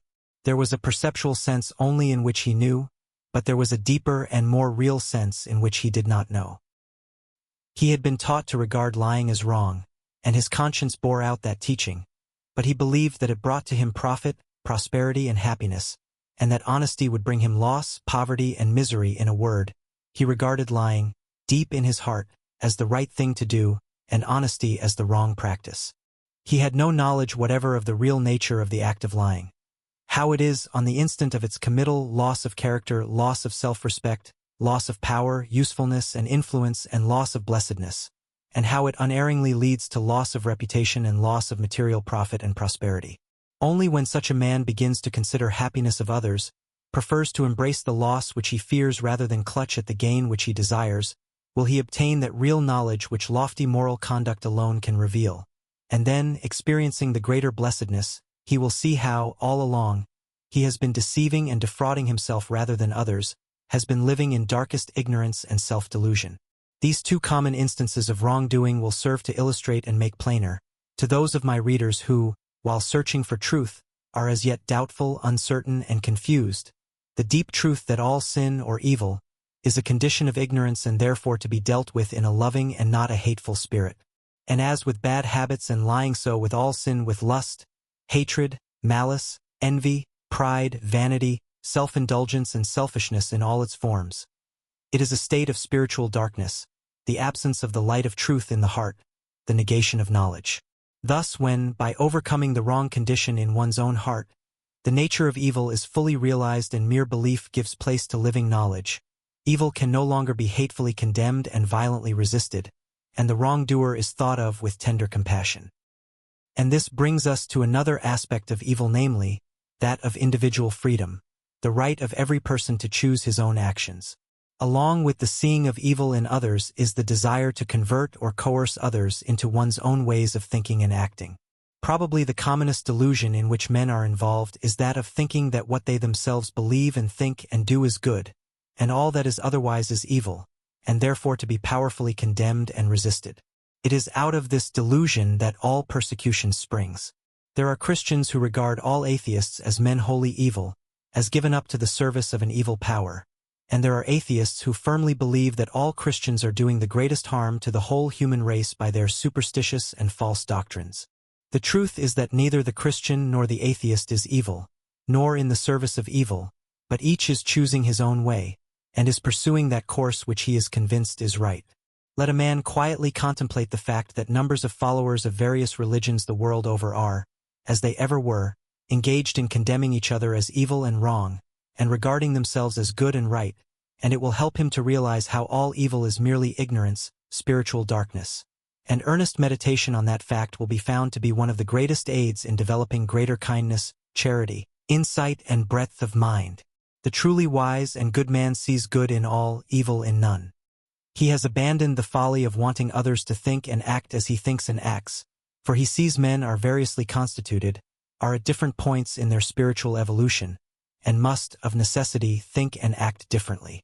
Having put away hatred, condemnation, egotism, and prejudice, he has become enlightened, and sees that purity, love, compassion, gentleness, patience, humility, and unselfishness are manifestations of light and knowledge, while impurity, hatred, cruelty, passion, darkness, and ignorance, and that whether men are living in light or darkness they are one and all doing that which they think is necessary, are acting in accordance with their own measure of light or darkness.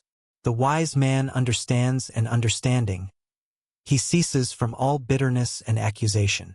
Every man acts in accordance with his nature, with his own sense of right and wrong, and is surely gathering in the results of his own experience. There is one supreme right which every being possesses, to think and act as he chooses. If he chooses to think and act selfishly, thinking of his own immediate happiness only and not of that of others, then he will rapidly bring upon himself, by the action of the moral law of cause and effect, such afflictions as will cause him to pause and consider, and so find a better way.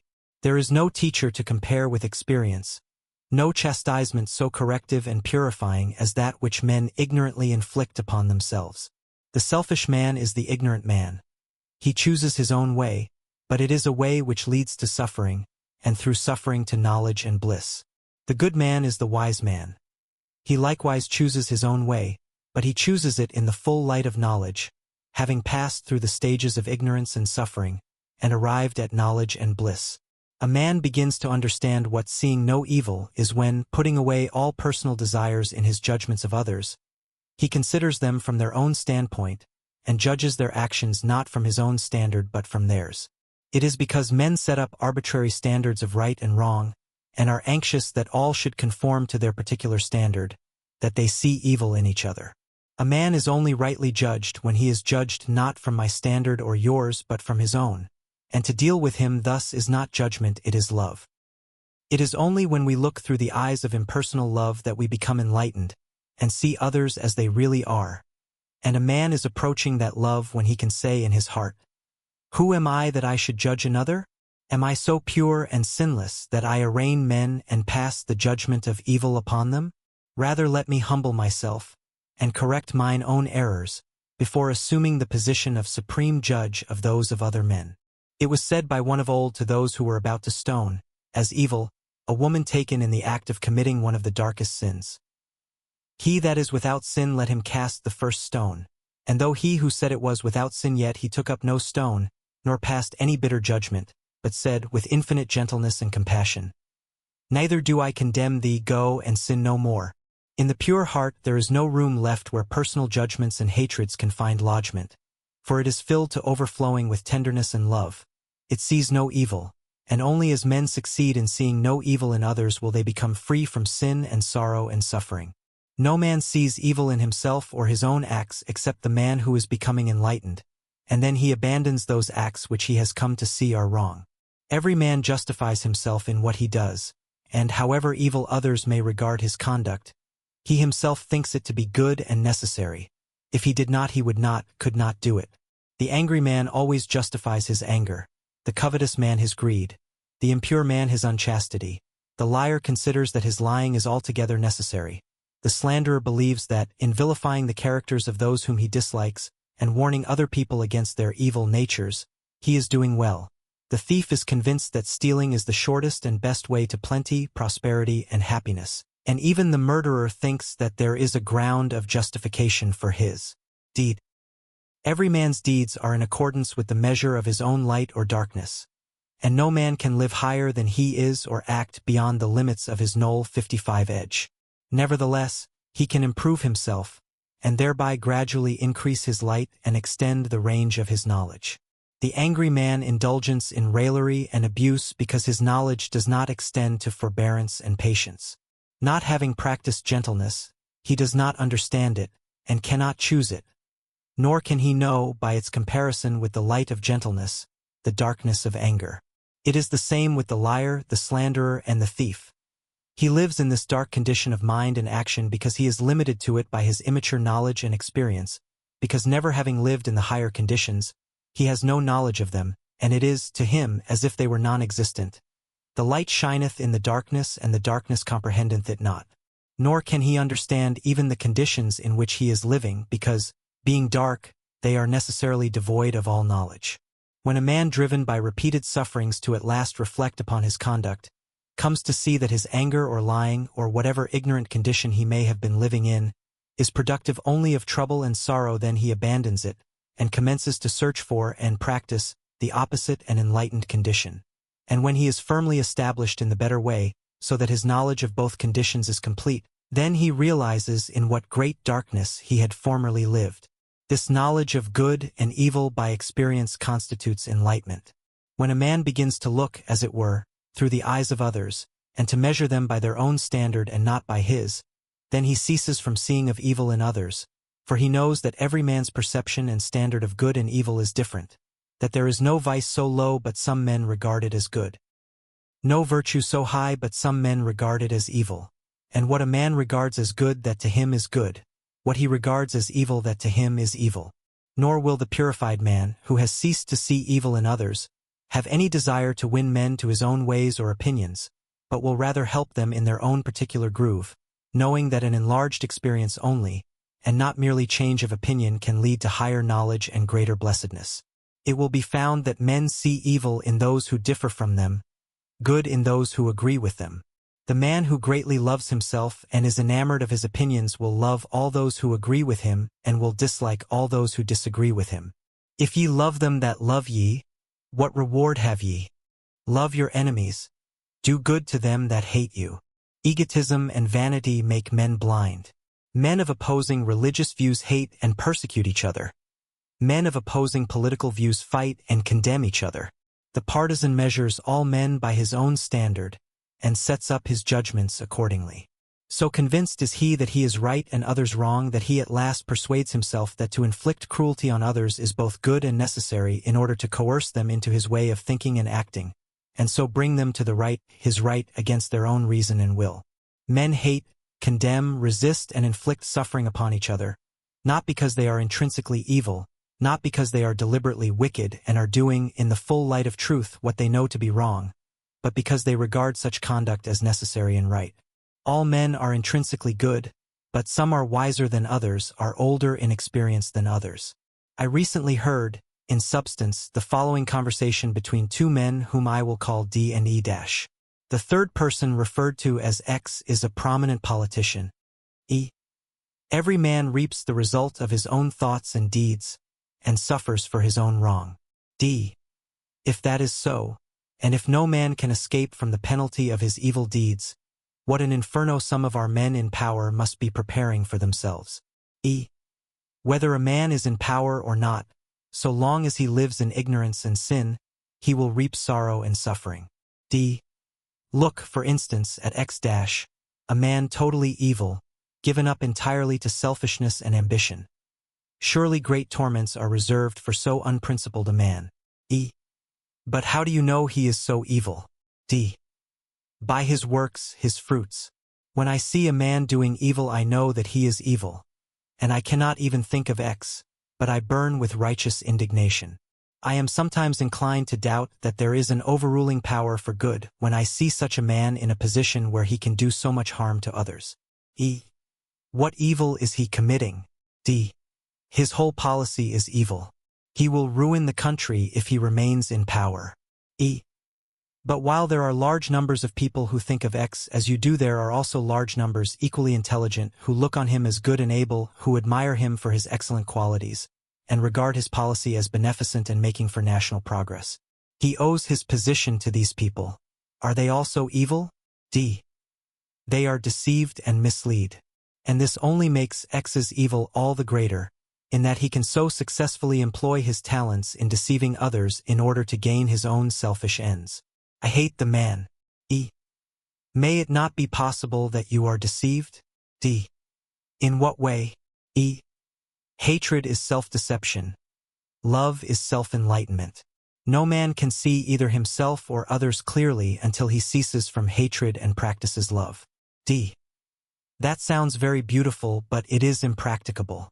When I see a man doing evil to others, and deceiving and misleading them, I must hate him. It is right that I should do so. X is without a spark of conscience. E. X may or may not be all you believe to be, but even if he is, according to your own words, he should be pitied and not condemned. D. How so?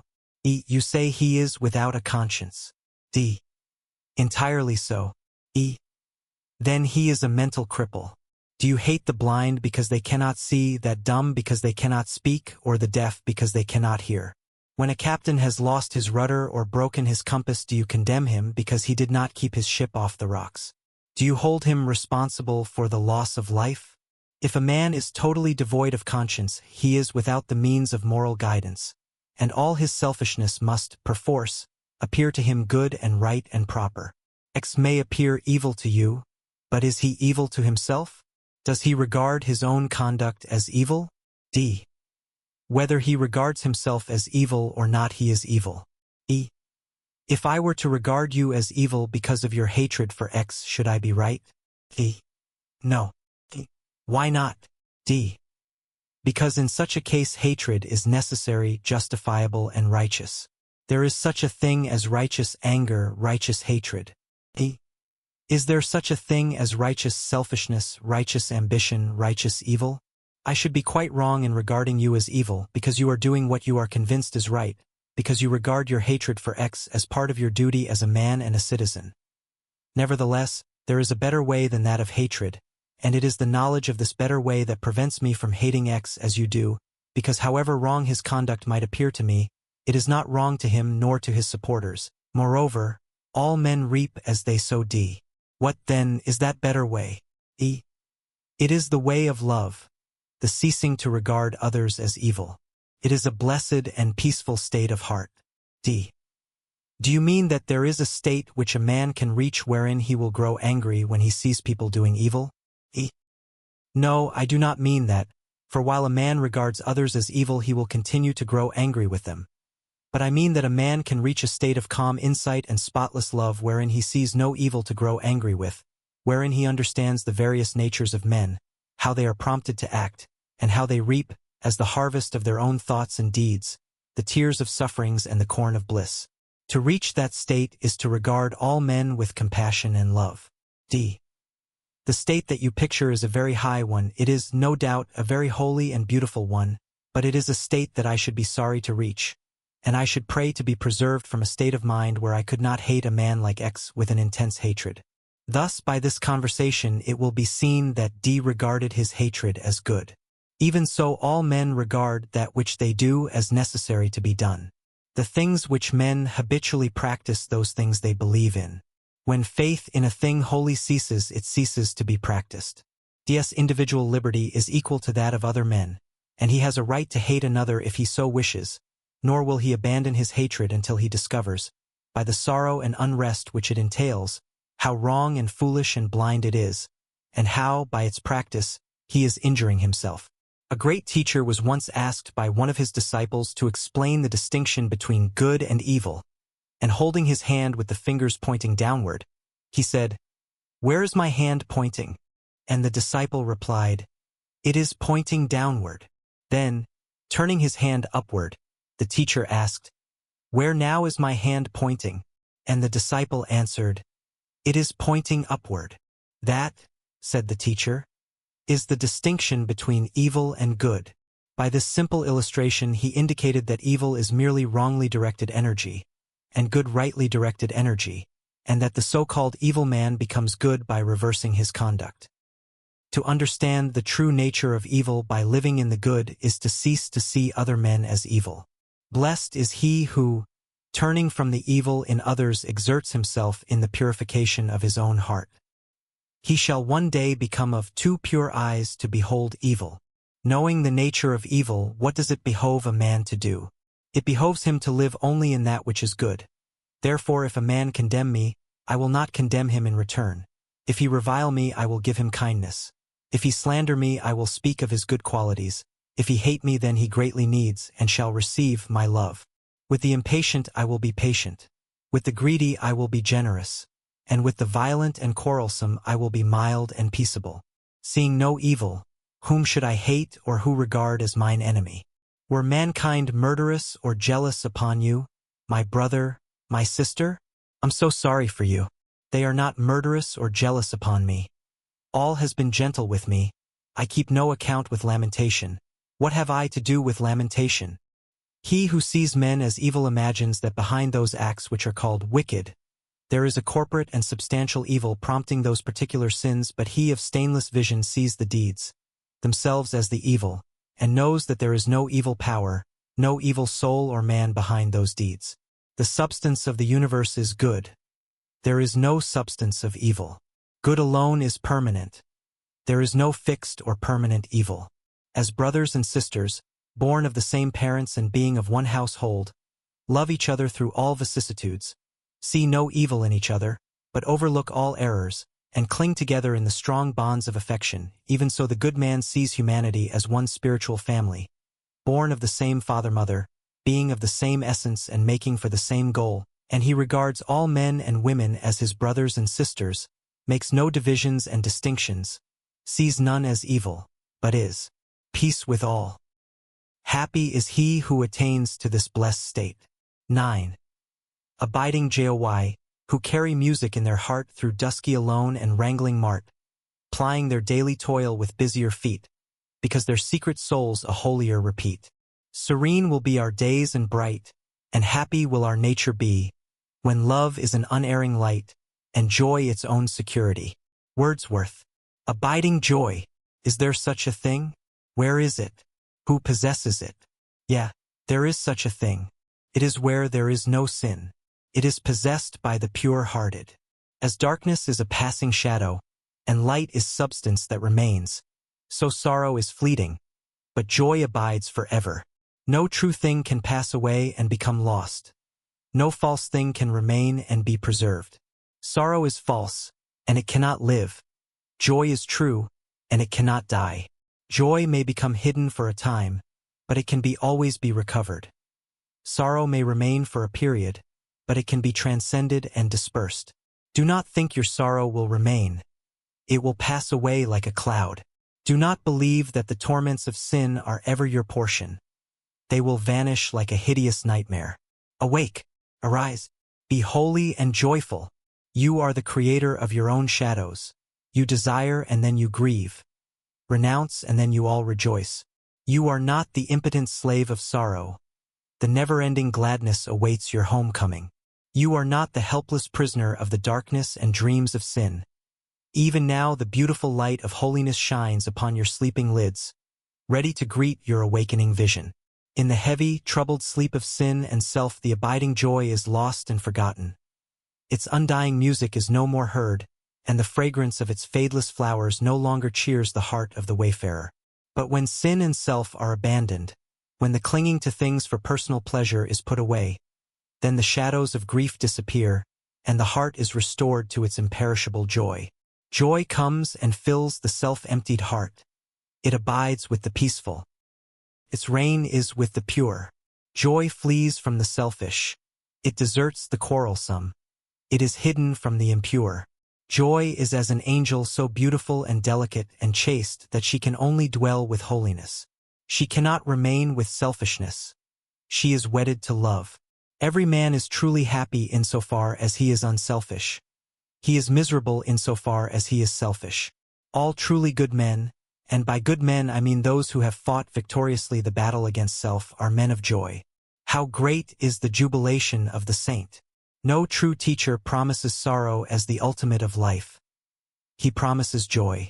He points to sorrow, but only as a process which sin has rendered necessary. Where self ends, grief passes away.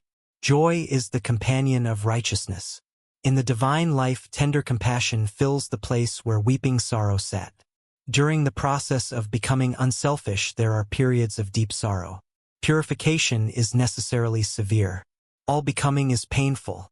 Abiding joy as its completion is realized only in the perfection of being. And this is a state where all is loveliness, and power and love, with all sublimest qualities of mind. Where all enjoy entire dominion over themselves. Acts, feelings, thoughts, conditions, qualities.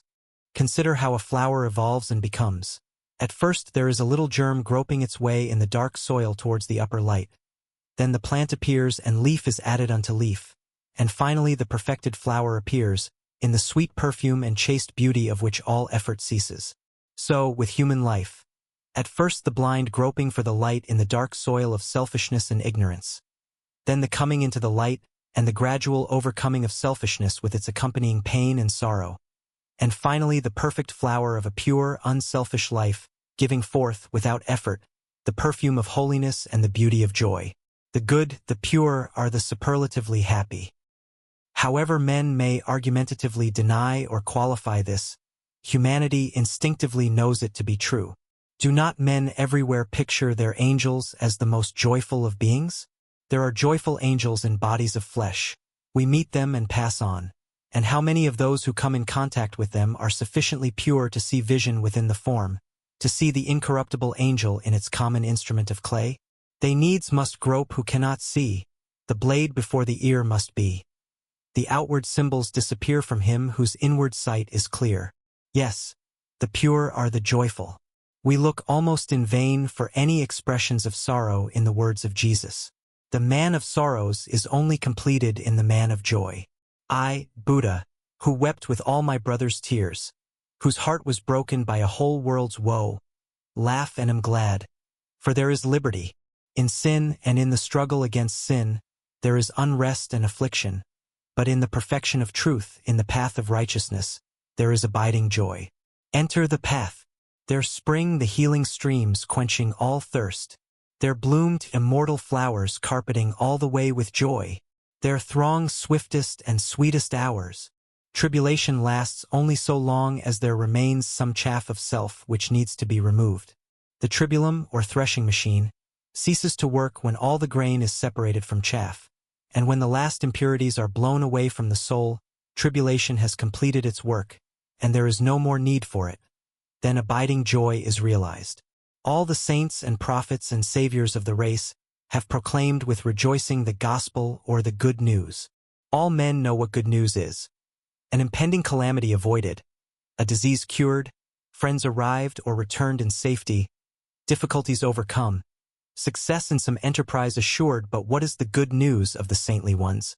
This, that there is peace for the troubled, healing for the afflicted, gladness for the grief-stricken, victory for the sinful, a homecoming for the wanderer, and joy for the sorrowing and broken-hearted. Not that these beautiful realities shall be in some future world, but they are here and now, that they are known and realized and enjoyed, and are, therefore, proclaimed that all may accept them who will break the galling bonds of self and rise into the glorious liberty of unselfish love. Seek the highest good, and as you find it, as you practice it and realize it, you will taste the deepest, sweetest joy. As you succeed in forgetting your own selfish desires in your thoughtfulness for others, in your care for others, in your service for others, just so far and no further will you find and realize the abiding joy in life. Inside the gateway of unselfishness lies the Elysium of abiding joy, and whosoever will may enter in. Whosoever doubts, let him come and see. And knowing this, that selfishness leads to misery, unselfishness to joy, not merely for oneself alone.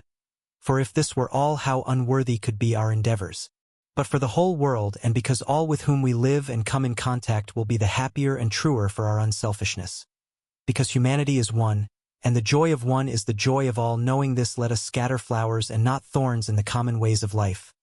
Yeah, even in the highway of our enemies let us scatter the blossoms of unselfish love. So shall the pressure in their footprints fill the air with the perfume of holiness and gladden the world with the aroma of joy. 10. Silentness, be still. The crown of life is silentness. Give thou a quiet hour to each long day. Too much of time we spend in profitless and foolish talk. Too little do we say. If thou wouldst gather words that shall avail, learning a wisdom worthy to express, leave for a while thy chat and empty tale, study the golden speech of silentness. El Salmon. Be still, my soul. Rest a while from the feverish activities in which you lose yourself. Be not afraid to be left alone with yourself for one short hour. Ernest Crossley. In the words of a wise man there is great power, but his silence is more powerful still. The greatest men teach us most effectively when they are purposely silent.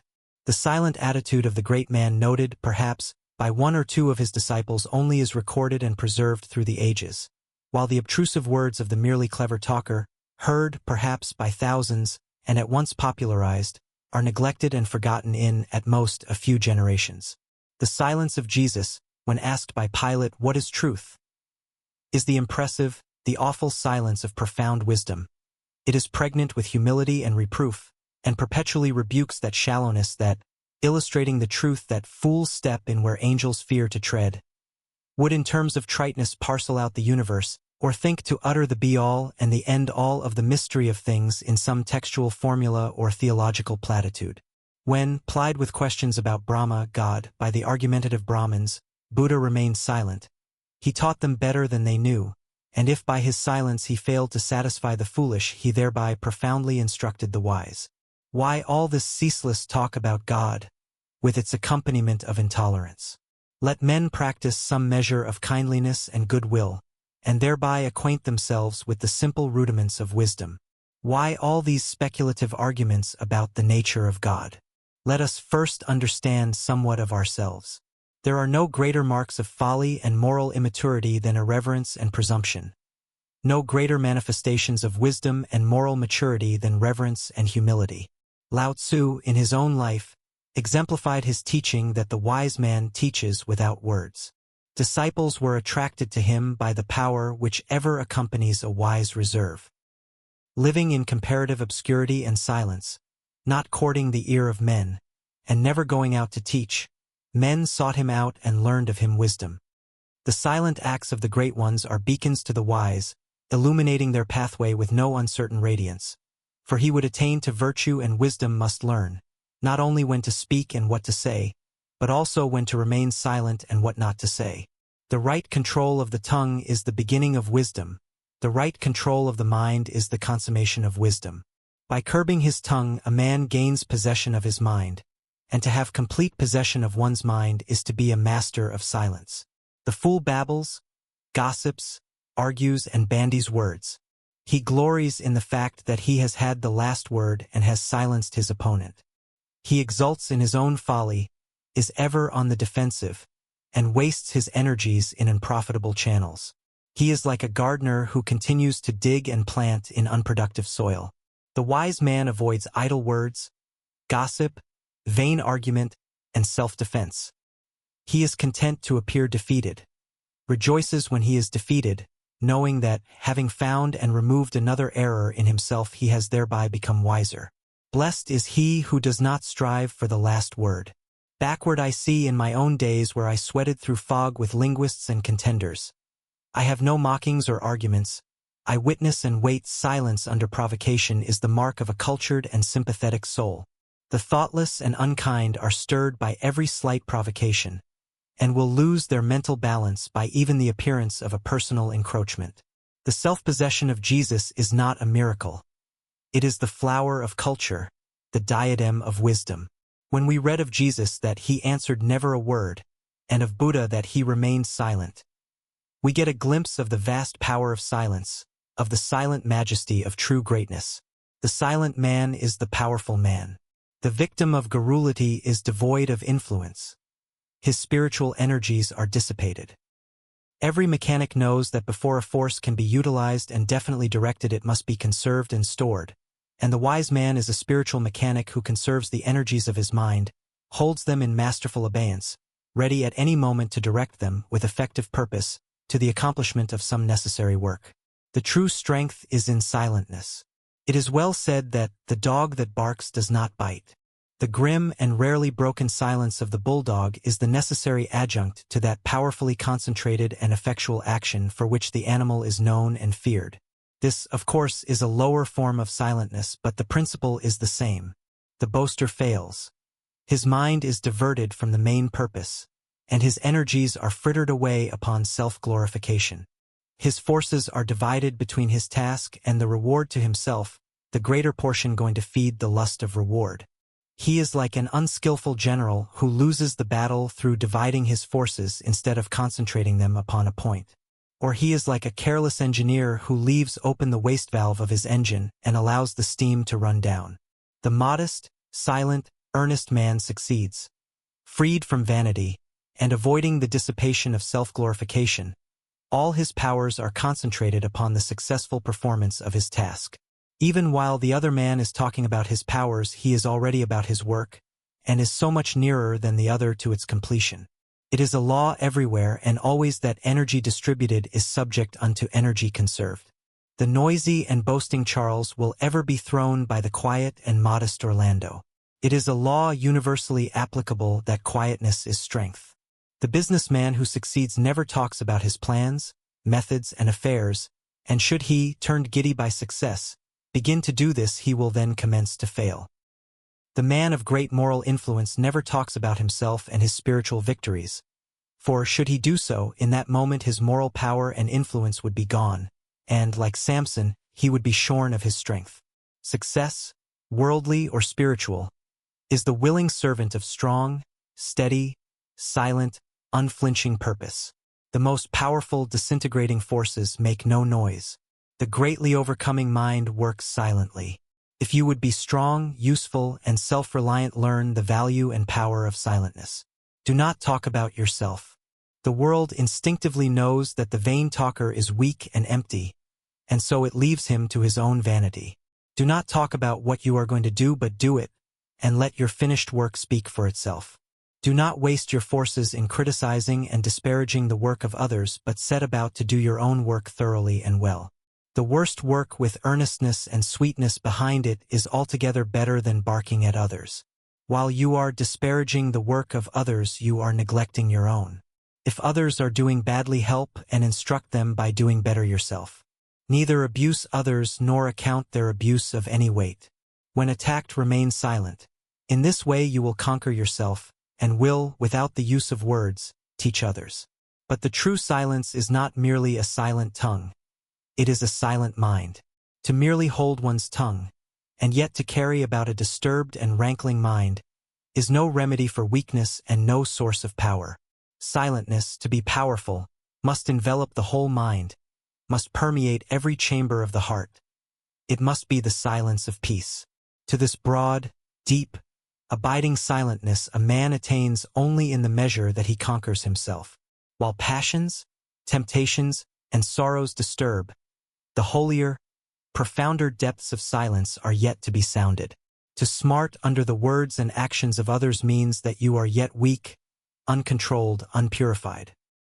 So rid your heart of the disturbing influences of vanity and pride and selfishness, that no petty spite can reach you, no slander or abuse disturb your serene repose. As the storm rages ineffectually against a well-built house, while its occupant sits composed and happy by his fireside within, so no evil without can disturb or harm him who is well fortified with wisdom. Self-governed and silent, he remains at peace within. To this great silence the self-conquered man attains. Envy and calumny, and hate and pain, and that unrest which men miscall delight, can touch him not, nor torture him again. There is no commoner error amongst men than that of supposing that nothing can be accomplished without much talking and much noise. The busy, shallow talker regards the quiet thinker or silent doer as a man wasted. He thinks silentness means doing nothing, and that hurrying, bustling, and ceaseless talking means doing much. He also confounds popularity with power. But the thinker and doer is the real and effectual worker. His work is at the root and core and substance of things, and as nature silently, yet with hidden and wondrous alchemy, transmutes the rude elements of earth and air into tender leaves, beautiful flowers, delectable fruits. Yea, into a myriad forms of beauty, even so does the silent, purposeful worker transform the ways of men and the face of the world by the might and magic of his silently directed energy. He wastes no time and force in tinkering with the ever-changing and artificial surface of things, but goes to the living vital center, and works therefrom and thereon. And in due season, perhaps when his perishable form is withdrawn from the world, the fruits of his obscure but imperishable labors come forth to gladden the world. But the words of the talker perish. The world reaps no harvest from the sowing of sound. He who conserves his mental forces also conserves his physical forces. The strongly quiet, calm man lives to a greater age, and in the possession of better health than the hurrying, noisy man. Quiet, subdued mental harmony is conducive to physical harmony, health. The followers of George Fox are today the healthiest, longest-lived, and most successful portion of the British community, and they live quiet, unostentatious, purposeful lives, avoiding all worldly excitements and unnecessary words. They are a silent people, all their meetings being conducted on the principle that silence is power. Silentness is powerful because it is the outcome of self-conquest, and the more successfully a man governs himself, the more silent he becomes. As he succeeds in living to a purpose and not to the pleasures of self, he withdraws himself from the outer discords of the world and reaches to the inward music of peace. Then when he speaks there is purpose and power behind his words, and when he maintains silence there is equal or even greater power therein. He does not utter that which is followed by pain and tears, does not do that which is productive of sorrow and remorse, but, saying and doing those things only which are ripe with thoughtfulness, his conscience is quiet, and all his days are blessed. 11. Solitude. Why idly seek from outward things the answer inward silence brings? Why climb the far-off hills with pain, a nearer view of heaven to gain?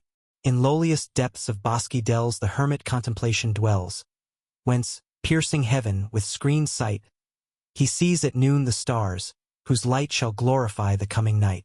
Whittier. In the still hour when passion is at rest, gather up stores of wisdom in thy breast. Wordsworth.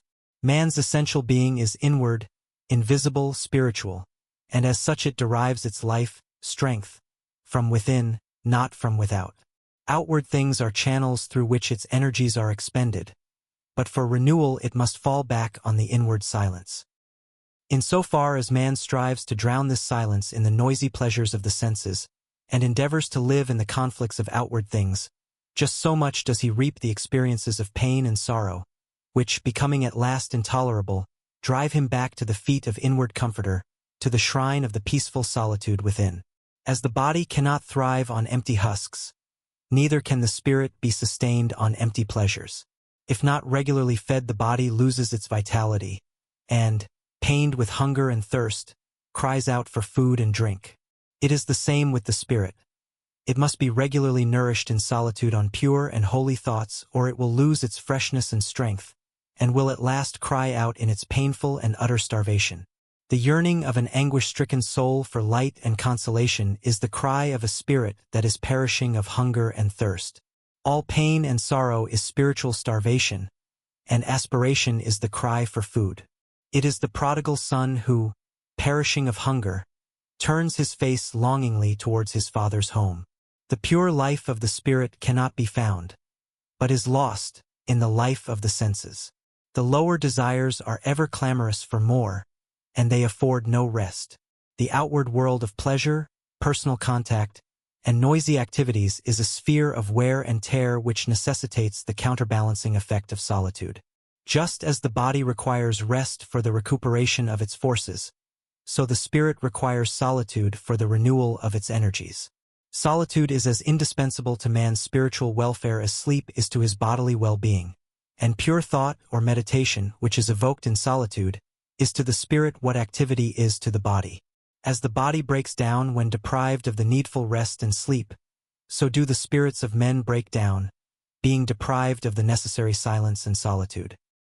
Man, as a spiritual being, cannot be maintained in strength, uprightness, and peace except he periodically withdraw himself from the outer world of perishable things and reach inwardly towards the abiding and imperishable realities.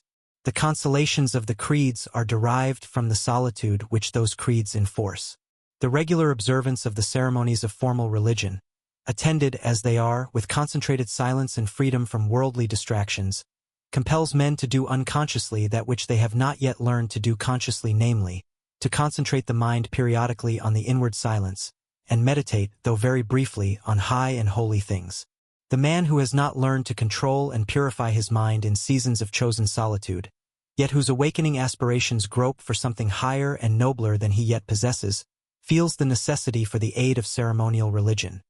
But he who has taken himself in hand with a view to self-conquest, who withdraws into solitude in order to grapple with his lower nature, and masterfully bend his mind in holy directions, requires no further aid from book or priest or church.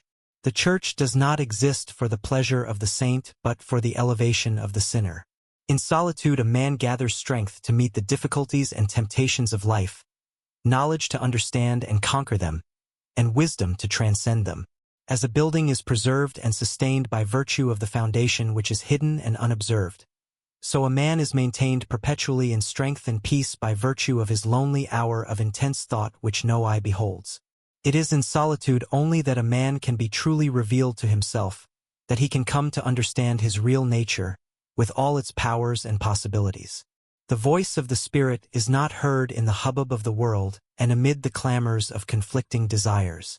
There can be no spiritual growth without solitude. There are those who shrink from too close a scrutiny of themselves, who dread too complete a self-revelation, and who fear that solitude which would leave them alone with their own thoughts and call up before their mental vision the wraith of their desires. And so they go where the din of pleasure is loudest and where the reproving voice of truth is drowned. But he who loves truth, who desires and seeks wisdom, will be much alone. He will seek the fullest, clearest revelation of himself, will avoid the haunts of frivolity and noise, and will go where the sweet, tender voice of the Spirit of truth can speak within him and be heard. Men go after much company and seek out new excitements, but they are not acquainted with peace. In diverse paths of pleasure they search for happiness, but they do not come to rest.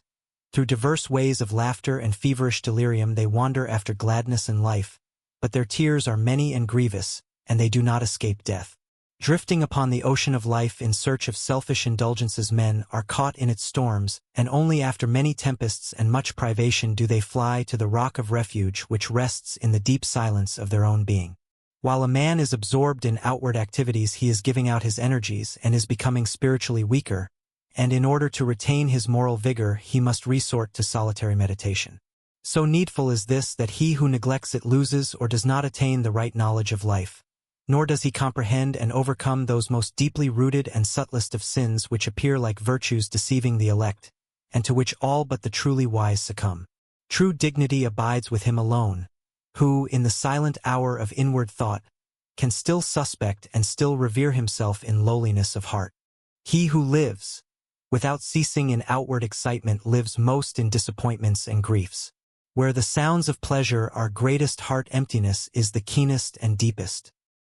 He, also, whose whole life, even if not one of lust for pleasure, is centered in outward works, who deals only with the changing panorama of visible things, never falling back, in solitude, upon the inner and invisible world of permanent being, such a man does not attain knowledge and wisdom, but remains empty. He cannot aid the world, cannot feed its aspirations, for he has no food to offer it, his spiritual store being empty. But he who courts solitude in order to search for the truth of things, who subdues his senses and makes quiet his desires, Such a man is daily attaining knowledge and wisdom. He becomes filled with the spirit of truth. He can aid the world, for his spiritual store is full and is kept well replenished. While a man is absorbed in the contemplation of inward realities, he is receiving knowledge and power.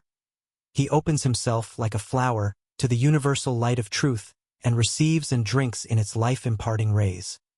He also goes to the eternal foundation of knowledge and quenches his thirst in its inspiring waters.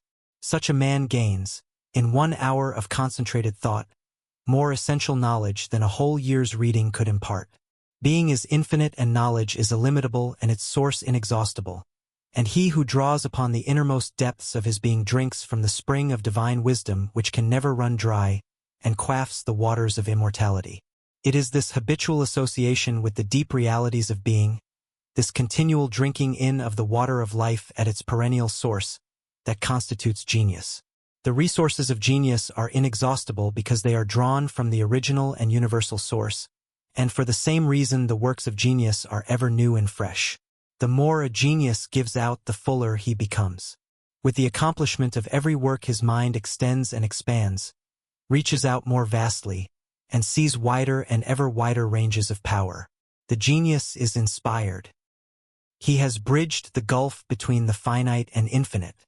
He needs no secondary aids, but draws from that universal spring which is the source of every noble work. The difference between a genius and an ordinary man is this: the one lives in inward realities, the other in outward appearances. The one goes after pleasure, the other after wisdom. The one relies on books, the other relies upon his own being.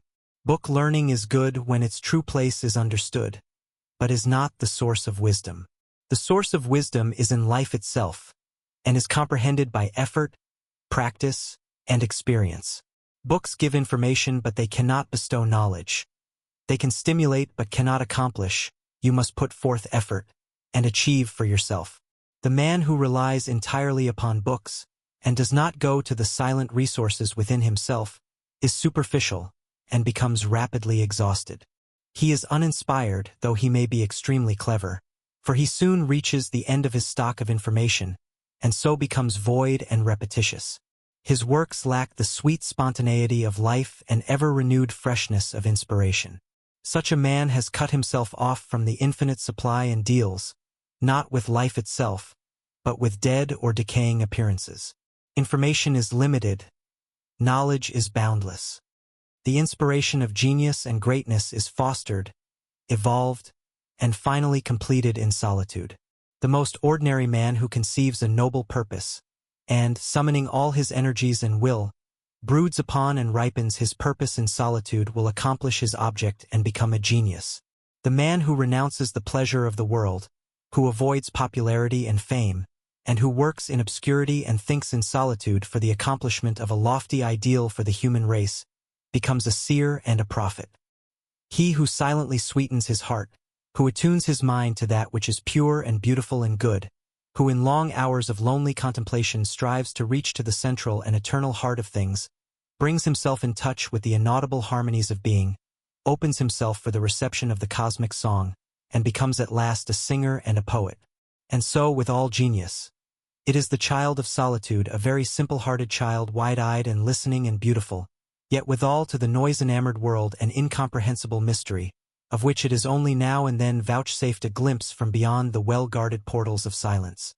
In man's self arise august anticipations, symbols, types of a dim splendor ever on before in that eternal circle life pursues. St. Paul, the cruel persecutor and blind bigot, after spending 3 years alone in the desert, comes forth a loving apostle and an inspired seer. Gautama Siddhartha, the man of the world, after 6 years, in the forest, of lonely struggle with his passions and intense meditation upon the deep mysteries of his nature, becomes Buddha, the enlightened one, the embodiment of calm, serene wisdom, to whom a heart-thirsty world turns to refreshing waters of immortality.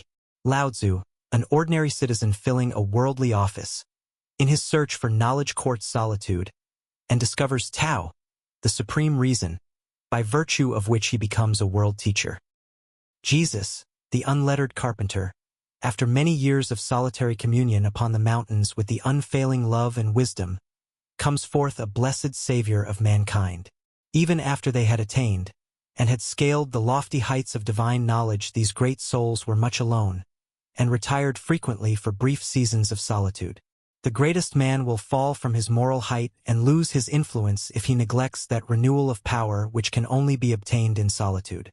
These masters attain their power by consciously harmonizing their thoughts and lives with the creative energies within themselves, and by transcending individuality and sinking their petty personal will in the universal will they become masters of creative thought, and stand as the loftiest instruments for the outworking of cosmic evolution.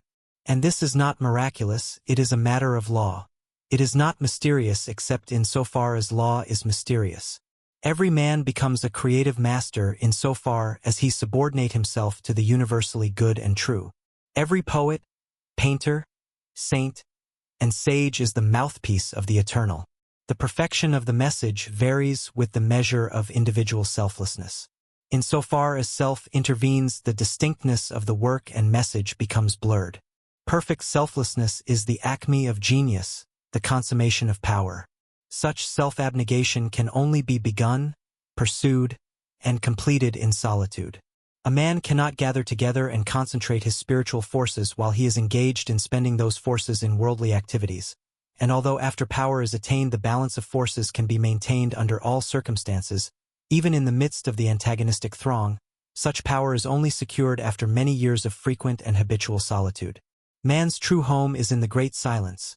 This is the source of all that is real and abiding within him. His present nature, however, is dual, and outer activities are necessary. Neither entire solitude nor entire action is the true life in the world, but that is the true life which gathers, in solitude, strength and wisdom to rightly perform the activities of life. And as a man returns to his home in the evening, weary with labor, for that sweet rest and refreshment which will prepare him for another day's toil, so must he would not break down in the labor of life come away from the noise and toil of the world's great workshop and rest for brief periods in his abiding home in the silence. He who does this, spending some portion of each day in sacred and purposeful solitude, will become strong and useful and blessed. Solitude is for the strong, or for those who are ready to become strong. When a man is becoming great, he becomes solitary. He goes in solitude to seek, and that which he seeks, he finds. For there is a way to all knowledge, all wisdom, all truth, all power. And the way is forever open, but it lies through soundless solitudes and the unexplored silences of man's being. 12. Standing alone, by all means used to be alone. Salute thyself. See what thy soul doth wear. George Herbert. He that has light within his own clear breast may sit in the center and enjoy bright day. Milton. In the life of blessedness, self-reliance is of the utmost importance. If there is no peace, there must be strength. If there is to be security, there must be stability. If there is to be lasting joy, there must be no leaning upon things which at any moment may be snatched away forever. A man does not commence to truly live until he finds an immovable center within himself on which to stand, by which to regulate his life, and from which to draw his peace. If he trusts to that which fluctuates, he also will fluctuate. If he leans upon that which may be withdrawn, he will fall and be bruised. If he looks for satisfaction in perishable accumulations, he will starve for happiness in the midst of plenty. Let a man learn to stand alone, looking to no one for support, expecting no favors, craving no personal advantages, not begging nor complaining, not craving nor regretting, but relying upon the truth within himself, deriving his satisfaction and comfort from the integrity of his own heart. If a man can find no peace within himself, where shall he find it? If he dreads to be alone with himself, what steadfastness shall he find in company? If he can find no joy in communion with his own thoughts, how shall he escape misery in his contact with others? The man who has yet found nothing within himself upon which to stand will nowhere find a place of constant rest. Men everywhere are deluded by the superstition that their happiness rests with other people and with outward things, and, as a result, they live in continual disappointments, regrets, and lamentations. The man who does not look for happiness to any others or to external things, but finds within himself its inexhaustible source, will be self-contained and serene under all circumstances, and will never become the helpless victim of misery and grief. The man who looks to others for support, who measures his happiness by the conduct of others and not by his own, who depends upon their cooperation for his peace of mind, such a man has no spiritual foothold. His mind is tossed hither and thither with the continual changes going on around him, and he lives in that ceaseless ebb and flow of the spirits which is wretchedness and unrest. He is a spiritual cripple, and has yet to learn how to maintain his mental center of gravity, and so go without the aid of crutches. As a child learns to walk in order to go about from place to place of itself strong and unaided, so should a man learn to stand alone, to judge and think and act for himself, and to choose, in the strength of his own mind, the oath way which he shall walk. Without is change and decay and insecurity. Within is all surety and blessedness. The soul is sufficient of itself. Where the need is, there is the abundant supply. Your eternal dwelling place is within. Go there and take possession of your mansion. There you are a king, elsewhere you are a vassal. Be contented that others shall manage or mismanage their own little kingdom, and see to it that you reign strongly over your own. Your entire well-being and the well-being of the whole world lies there. You have a conscience, follow it. You have a mind, clarify it. You have a judgment, use and improve it. You have a will, employ and strengthen it. You have knowledge, increase it. There is a light within your soul, watch it, tend it, encourage it, shield it from the winds of passion, and help it to burn with a steadier and ever steadier radiance. Leave the world and come back to yourself. Think as a man, act as a man, live as a man. Be rich in yourself, be complete in yourself. Find the abiding center within you and obey it. The earth is maintaining its orbit by its obedience to its center, the sun. Obey the center of light that is within you. Let others call it darkness if they will. You are responsible for yourself, are accountable to yourself, therefore rely upon yourself. If you fear yourself, who will place confidence in you? If you are untrue to yourself, where shall you find the sweet satisfaction of truth? The great man stands alone in the simple dignity of independent manhood. He pursues his own path fearlessly and does not apologize or beg leave. Criticism and applause are no more to him than the dust upon his coat, of which he shakes himself free. He is not guided by the changing opinions of men, but guides himself by the light of his own mind. Other men barter away their manhood for messes of flattery or fashion. Until you can stand alone, looking for guidance neither to spirits nor mortals, gods nor men, but guiding yourself by the light of the truth within you, you are not unfettered and free, not altogether blessed. But do not mistake pride for self-reliance. To attempt to stand upon the crumbling foundation of pride is to be already fallen. No man depends upon others more than the proud man. He drinks in their approbation and resents their censure. He mistakes flattery for sound judgment, and is most easily hurt or pleased by the opinions of others. His happiness is entirely in the hands of others. But the self-reliant man stands, not upon personal pride, but on an abiding law, principle, ideal, reality within himself. Upon this he poises himself, refusing to be swept from his strong foothold either by the waves of passion within or the storms of opinion without. But should he at any time lose his balance, he quickly regains himself, and is fully restored. His happiness is entirely in his own hands. Find your center of balance and succeed in standing alone, and, whatever your work in life may be, you will succeed. You will accomplish what you set your mind upon, for the truly self-reliant man is the invincible man. But though you do not rely upon others, learn of them. Never cease to increase in knowledge, and be ever ready to receive that which is good and useful. You cannot have too much humility. The most self-reliant men are the most humble. No aristocrat, no prince born to the purple, can begin to compare with the self-respect of the saint. Why is he lowly?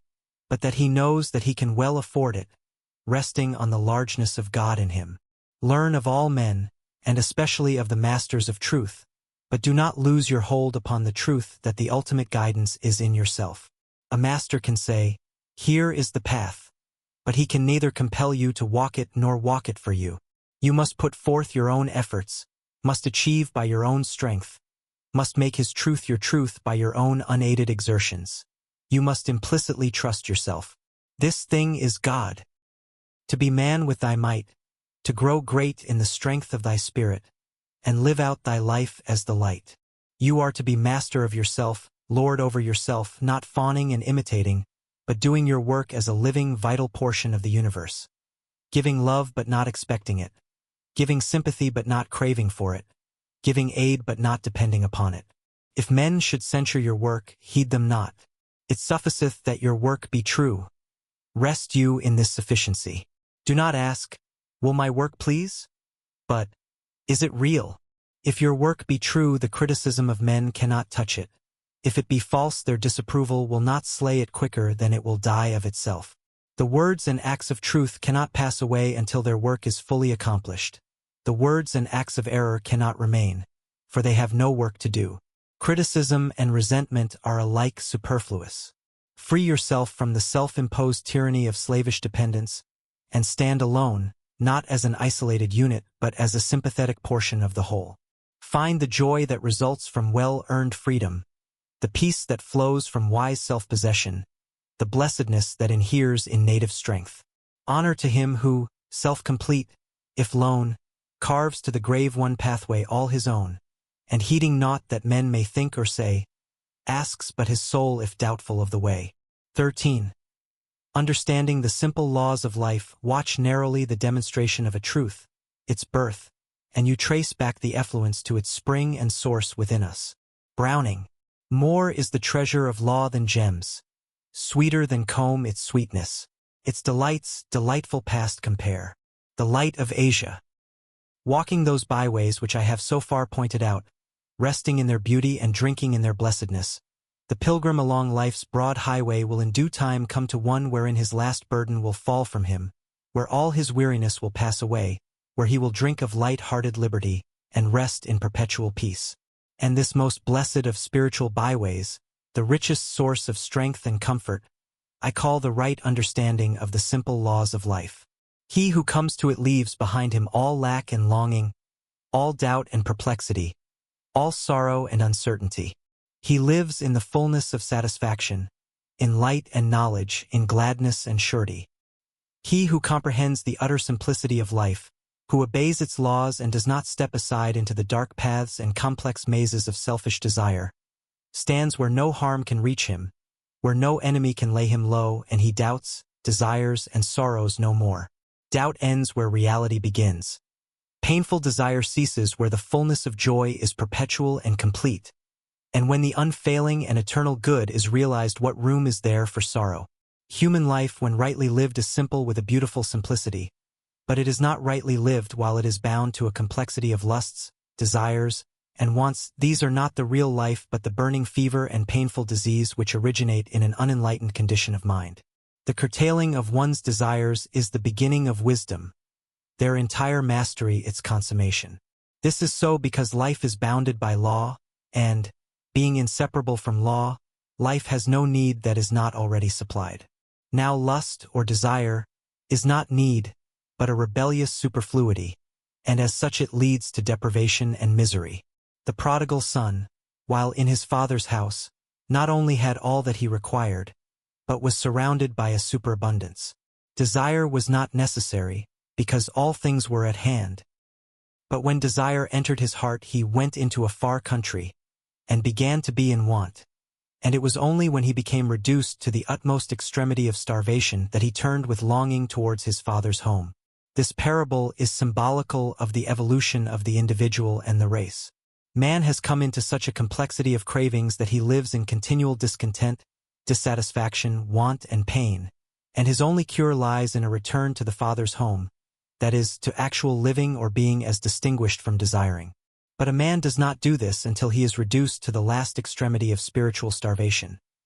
He has then reaped the experience of pain and sorrow as the result of desire, and looks back with longing towards the true life of peace and plenty, and so he turns round, and begins his toilsome journey back towards his home, towards that rich life of simple being wherein is emancipation from the thraldom and fever and hunger of desire. And this longing for the true life, for truth, reality, should not be confounded with desire. It is aspiration. Desire is the craving for possession. Aspiration is the hunger of the heart for peace. The craving for things leads ever farther and farther from peace, and not only ends in deprivation but is, in itself, a state of perpetual want. Until it comes to an end, rest, satisfaction, is an impossibility. The hunger for things can never be satisfied, but the hunger for peace can, and the satisfaction of peace is found, is fully possessed, when all selfish desire is abandoned. Then there is fullness of joy, abounding plenty, and rich and complete blessedness. In this supremely blessed state, life is comprehended in its perfect symmetry and simplicity, and the acme of power and usefulness is attained. Then even the hunger for peace ceases, for peace becomes the normal condition, is fully possessed, constant and never varying. Men, immersed in desire, ignorantly imagine that the conquest of desire leads to inactivity, loss of power, and lifelessness. Instead, it leads to highly concentrated activity, to the full employment of power, and to a life so rich, so glorious, and so abundantly blessed as to be incomprehensible to those who hunger for pleasures and possessions. Of this life only can it be said, "Here are no sounds of discord, no profane or senseless gossip of unworthy things, only the songs of chisels and of pens, of busy brushes, and ecstatic strains of souls surcharged with music most divine. Here is no idle sorrow, no poor grief for any day or object left behind, for time is counted precious, and herein is such complete abandonment of self that tears turn into rainbows, and enhance the beauty of the land where all is fair. When a man is rescued from selfish desire, his mind is unencumbered, and he is free to work for humanity. No longer racing after those gratifications which leave him hungry still, all his powers are at his immediate command. Seeking no rewards, he can concentrate all his energies upon the faultless completion of his duties, and so accomplish all things and fulfill all righteousness. The fully enlightened and fully blessed man is not prompted to action by desire but works from knowledge. The man of desire needs the promise of reward to urge him to action. He is as a child working for the possession of a toy. But the man of knowledge, living in the fullness of life and power, can at any moment bring his energies into requisition for the accomplishment of that which is necessary. He is, spiritually, a full-grown man. For him all rewards have ceased. To him all occurrences are good. He lives always in complete satisfaction. Such a man has attained to life and his delight, and it is a sweet, perpetual, and never-failing delight, is in obedience to the simple demands of exact and never-failing law. But this life of supreme blessedness is an end, and the pilgrim who is striving towards it, the prodigal returning to it, must travel thither and employ means to get there. He must pass through the country of his animal desires, disentangling himself from their intricacies, simplifying them, overcoming them. This is the way, and he has no enemies but what spring within himself. At first the way seems hard because, blinded by desire, he does not perceive the simple structure of life, and its laws are hidden from him. But as he becomes more simple in his mind, the direct laws of life become unfolded to his spiritual perception, and at once the point is reached where these laws begin to be understood and obeyed. Then the way becomes plain and easy. There is no more uncertainty and darkness, but all is seen in the clear light of knowledge. It will help to accelerate the progress of the searcher for the true and blessed life if we now turn to a consideration of some of these simple laws which are rigidly mathematical in their operations. The elementary laws never apologize. All life is one, though it has a diversity of manifestations. All law is one, but it is applicable and operative in a variety of ways. There is not one law for matter and another for mind, not one for the material and visible and another for the spiritual and invisible. There is the same law throughout. There is not one kind of logic for the world and another for the spirit, but the same logic is applicable to both. Men faithfully and with unerring worldly wisdom observe certain laws or rules of action in material things, knowing that to ignore or disobey them would be great folly on their part, ending in disaster for themselves and confusion for society and the state. But they err in supposing and believing that the same rules do not apply in spiritual things, and thereby suffer for their ignorance and disobedience. It is a law in worldly things that a man shall support himself, that he shall earn his living, and that he that will not work, neither shall he eat. Men observe this law, recognizing its justice and goodness, and so earn the necessary material sustenance. But in spiritual things men, broadly speaking, deny and ignore the operation of this law. They think that, while it is absolutely just that a man should earn his material bread, and that the man who shirks this law should wander in rags and want, it is right that they should beg for their spiritual bread, think it to be just that they should receive all spiritual blessings without either deserving or attempting to earn them. The result is that most men wander in spiritual beggary and want, that is, in suffering and sorrow, deprived of spiritual sustenance, of joy and knowledge and peace. If you are in need of any worldly thing, food, clothing, furniture, or other necessary, you do not beg of the storekeeper to give it to you. You ask the price of it, pay for it with your money, and then it becomes your own. You recognize the perfect justice in giving an equivalent for what you receive, and would not wish it to be otherwise. The same just law prevails in spiritual things. If you are in need of any spiritual thing, joy, assurance, peace, or what else soever, you can only come into full possession of it by giving an equivalent. You must pay the price for it. As you must give a portion of your material substance for a worldly thing, so you must give a portion of your immaterial substance for a spiritual thing. You must yield up some passion or lust or vanity or indulgence before the spiritual possession can be yours. The miser who clings to his money and will not give up any of it because of the pleasure which its possession affords him cannot have any of the material comforts of life. He lives in continual want and discomfort in spite of all his wealth. The man who will not give up his passions, who clings to anger, unkindness, sensuality, pride, vanity, self-indulgence, for the momentary pleasure which their gratification affords him, is a spiritual miser. He cannot have any spiritual comforts, and suffers continual spiritual want and uneasiness in spite of the wealth of worldly pleasures which he fondly hugs and refuses to give up. The man who is wise in worldly things neither begs nor steals, but labors and purchases, and the world honors him for his uprightness. The man who is wise in spiritual things neither begs nor steals, but labors in his own inner world, and purchases his spiritual possessions. Him the whole universe honors for his righteousness. It is another law in worldly things that a man who engages himself to another in any form of employment shall be content with the wages upon which he agreed. If at the end of his week's work, and on receiving his wages, he were to ask his employer for a larger sum, pleading that, though he could not justly claim it and did not really deserve it, yet he expected it, he would not only not receive the larger sum but would, doubtless, be discharged from his post. Yet in spiritual things men do not think it to be either foolish or selfish to ask for those blessings, spiritual wages, upon which they never agreed, for which they never labored, and which they do not deserve. Every man gets from the law of the universe that upon which he agrees and for which he works, no more, no less, and he is continually entering into agreements with the supreme law, the master of the universe. For every thought and act which he gives he receives its just equivalent. For all work done in the form of deeds, he receives the wages due to him. Knowing this, the enlightened man is always content, always satisfied, and in perfect peace, knowing that whatever he receives, be it that men call misfortune or good fortune, he has earned.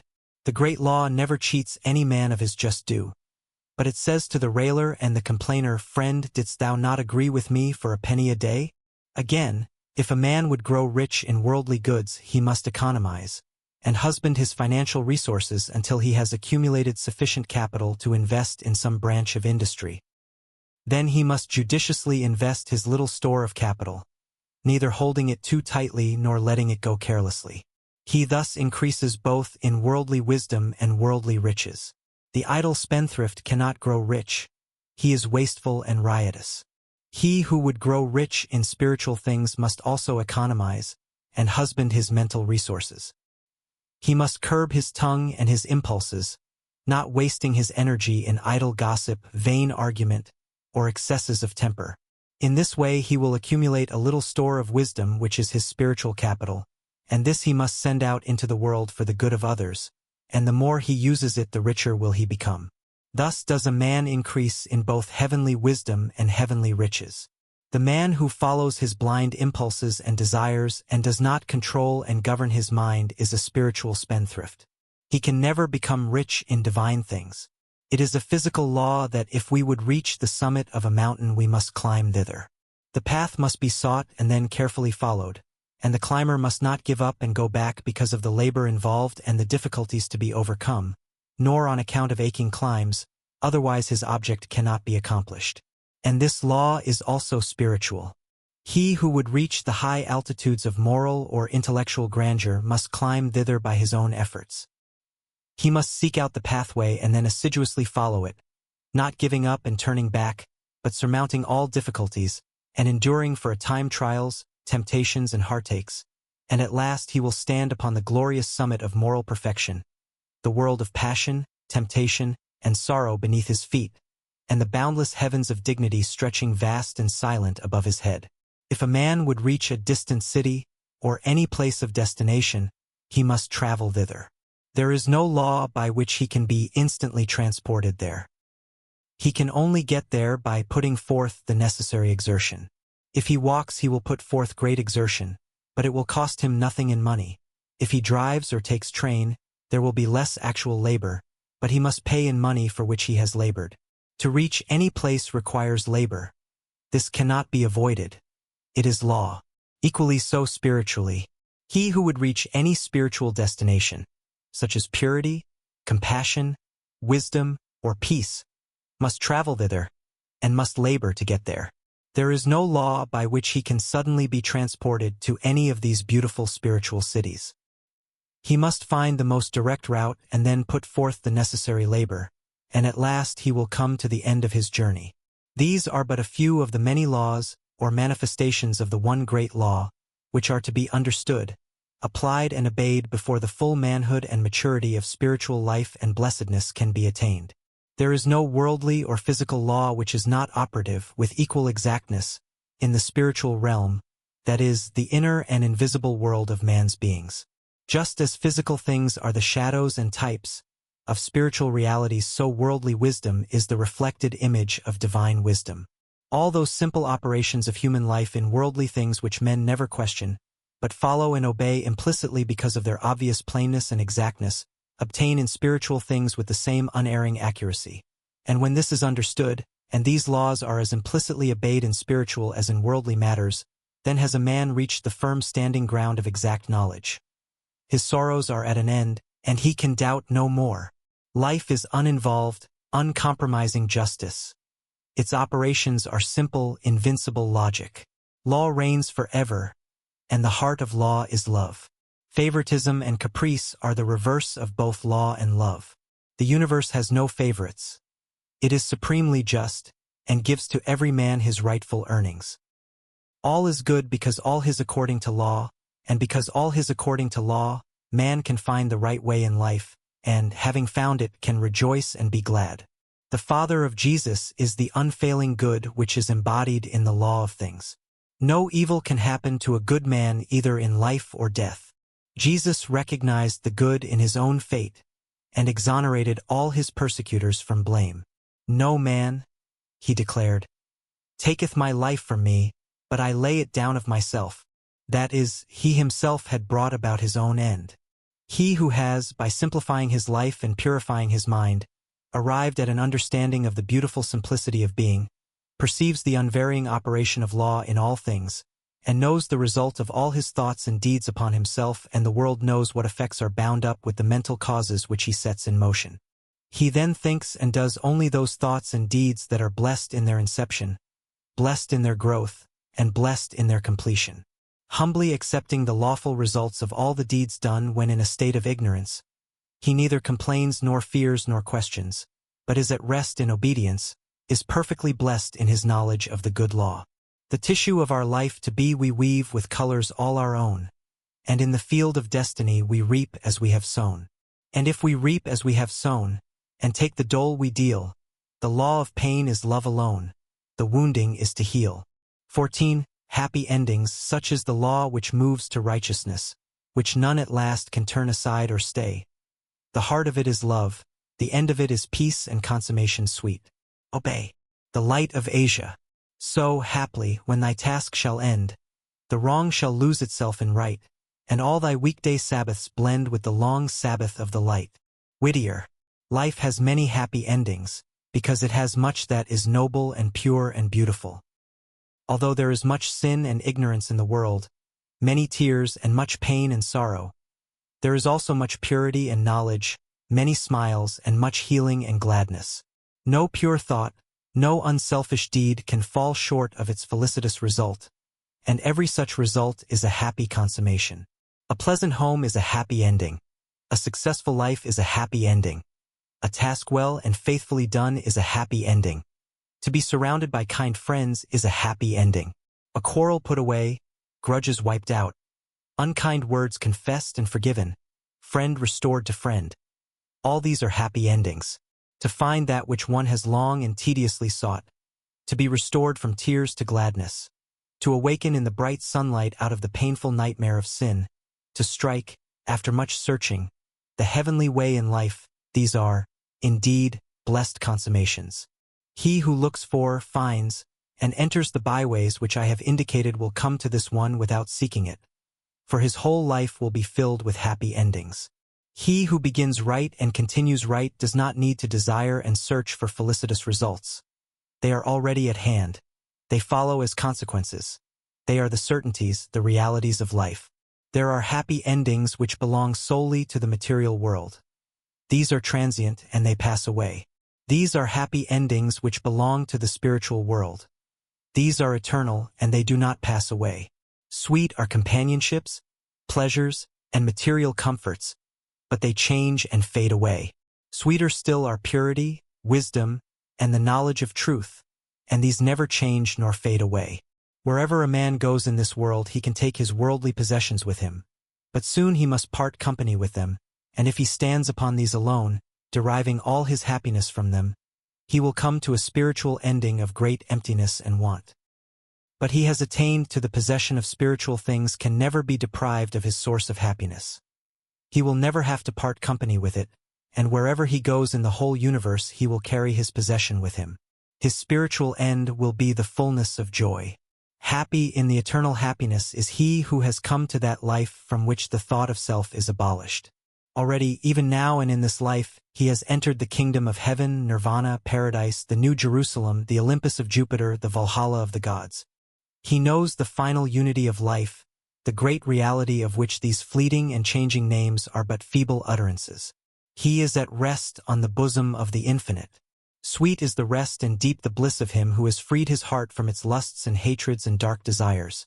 And he who, without any shadow of bitterness or selfishness resting upon him, and looking out upon the world with boundless compassion and love, can breathe, in his inmost heart, the blessing, peace unto all living things, making no exceptions or distinctions. Such a man has reached that happy ending which can never be taken away. For this is the perfection of life, the fullness of peace, the consummation of perfect blessedness.